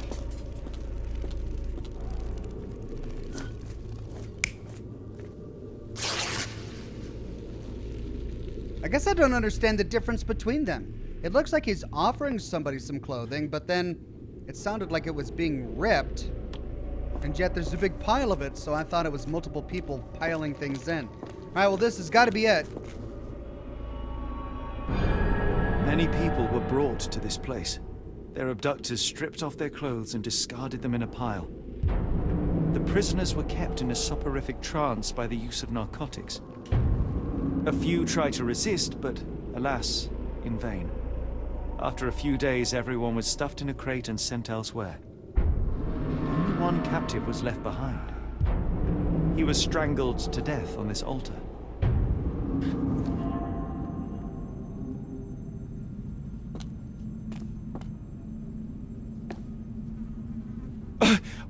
What the hell is happening, Holmes? Calm yourself. Perfectly rational explanation. Science and chemistry. Cannot be.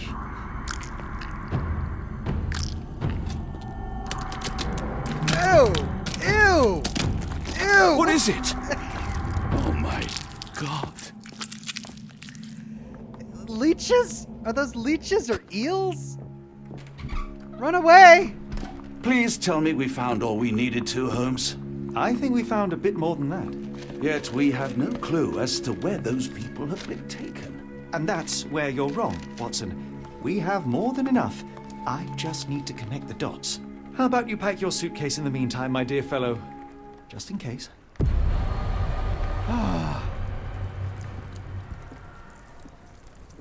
Okay. Well, I got a new bonus.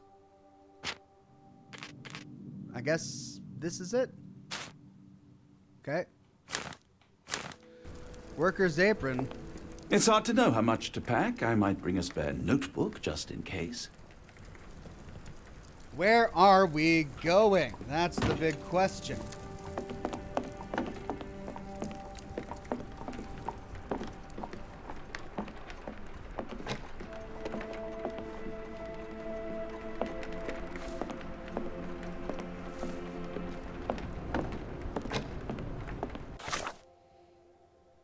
Mind Palace. Who is the dead man on the altar? Do we have enough information to figure this out? Well, he wasn't the Indian guy or the New Zealand guy. Unknown man on the altar.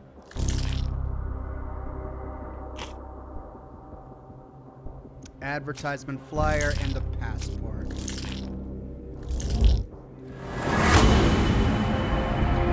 Amos Colby. The man on the altar was a private detective from the Northwood Agency in Boston.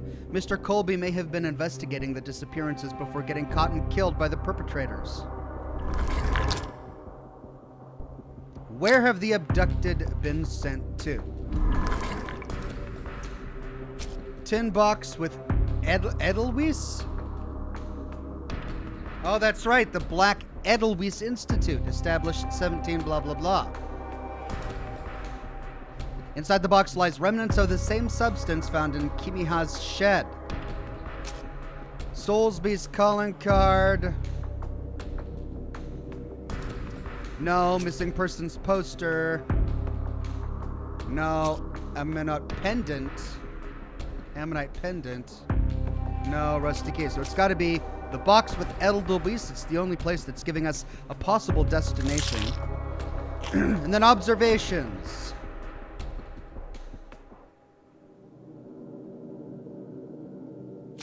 We needed to figure this out.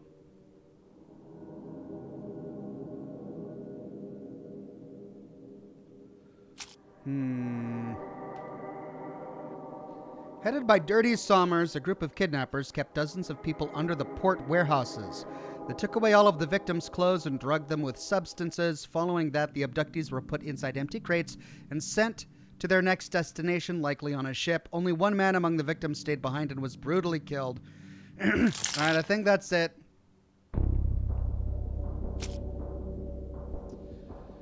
I mean, the strange symbols aren't giving us a clue as to where they have been sent.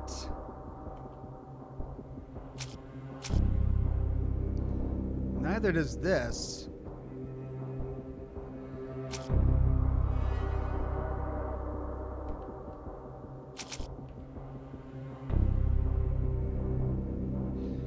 Cross inside the rectangle. Amos Colby drew it.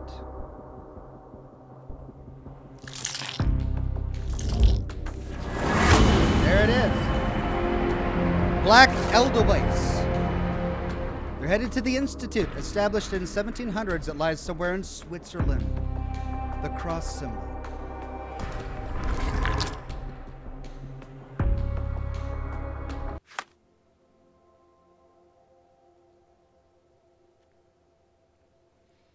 Okay.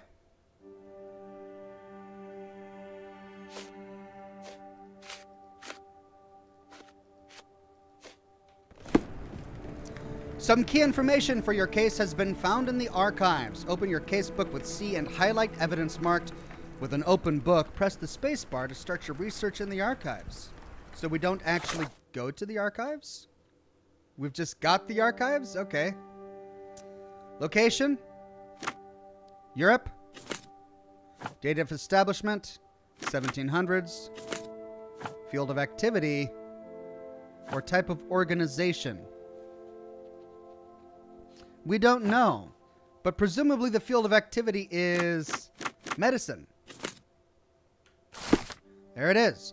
The Black Edelweiss Institute is in Interlaken, Switzerland. Established in 1789 by Professor Keller, the institute specializes in mental illness and addictions. It is currently headed by Professor Gygax. Dungeons and Dragons reference, maybe? Dr. Watson, how does a trip to Switzerland sound to you? It sounds unexpected. What makes you think we should head there? It's all about the box with narcotics and Mr. Colby's clue, the cross inside a rectangle. Put two and two together, add a dash of research, and what do you get? The Black Edelweiss Institute in Interlaken, Switzerland. If we hurry, we can still catch tonight's train. Achievement unlocked, Whispers in the Dark.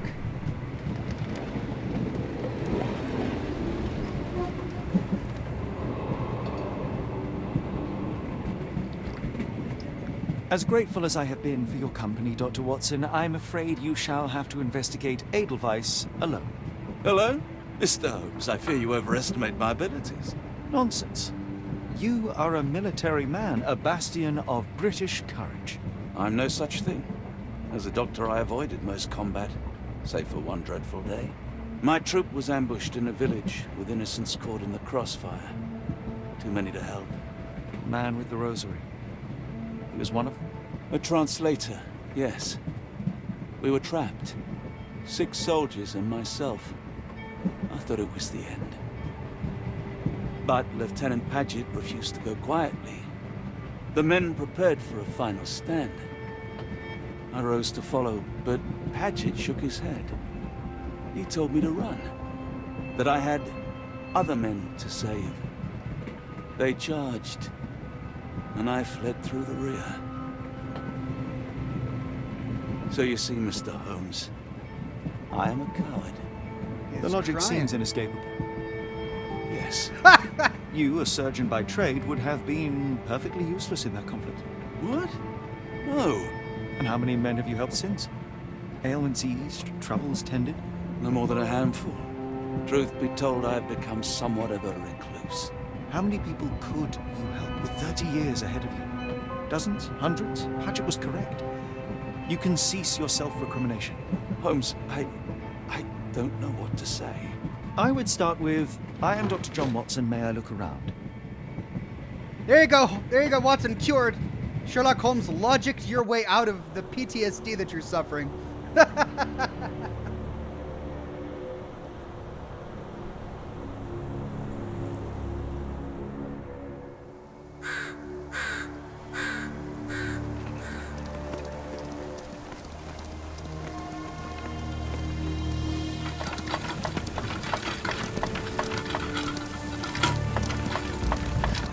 The Edelweiss staff will doubtless be eager to show off their facility to a fellow physician.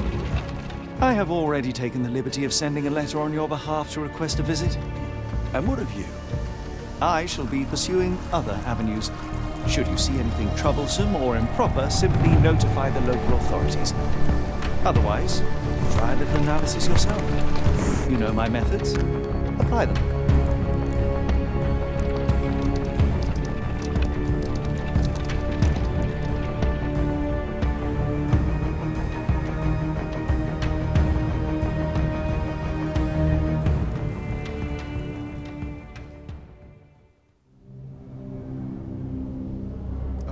Creepy old institute. This is gonna be great. Chapter 3, The Mountains of Madness.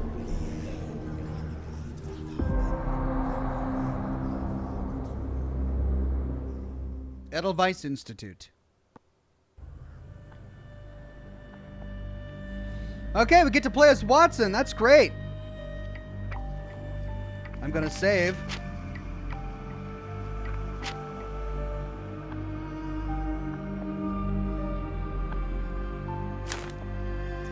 Because I'm all out of time.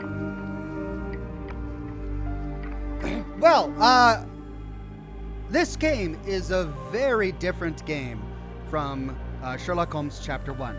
Chapter 1 was more of an open world. You had the entire island of Cordona to explore, multiple different environments, from mansions and Capitol buildings to entire cities that you could explore, with different districts that were ancient and that were modern, big gardens and beaches. It was huge. And it had combat, so there was a heavy emphasis on Sherlock not only being a detective, but also being a trained gunman as well in his early 20s. This game has none of that. It's very chapter to chapter. It's telling us a story. It's less about our adventure through the story and more about the story it wants to tell us. So it's a very different game. And that's not necessarily bad. It's just a different way of going about storytelling. I think that the clues are a bit more obtuse. There was in chapter 1 there was much more that went into it, from chemistry stations that you had to do analysis, and then you were talking to different people to piece together things. In this one, you really kind of have to, there's a bit of a stretch. Like, you can't just choose evidence that would fit it. You have to think about which piece of evidence a developer would want you to choose for it. So it's a little bit more interesting that way. I struggled a bit at the beginning, but now that I've got the mechanics down, I'm starting to get a little bit better at it. So I'm enjoying it so far. I think I want to stick with it and keep on playing through. I'm really excited to explore Switzerland. That's going to be fun. Creepy sanatoriums are always a blast.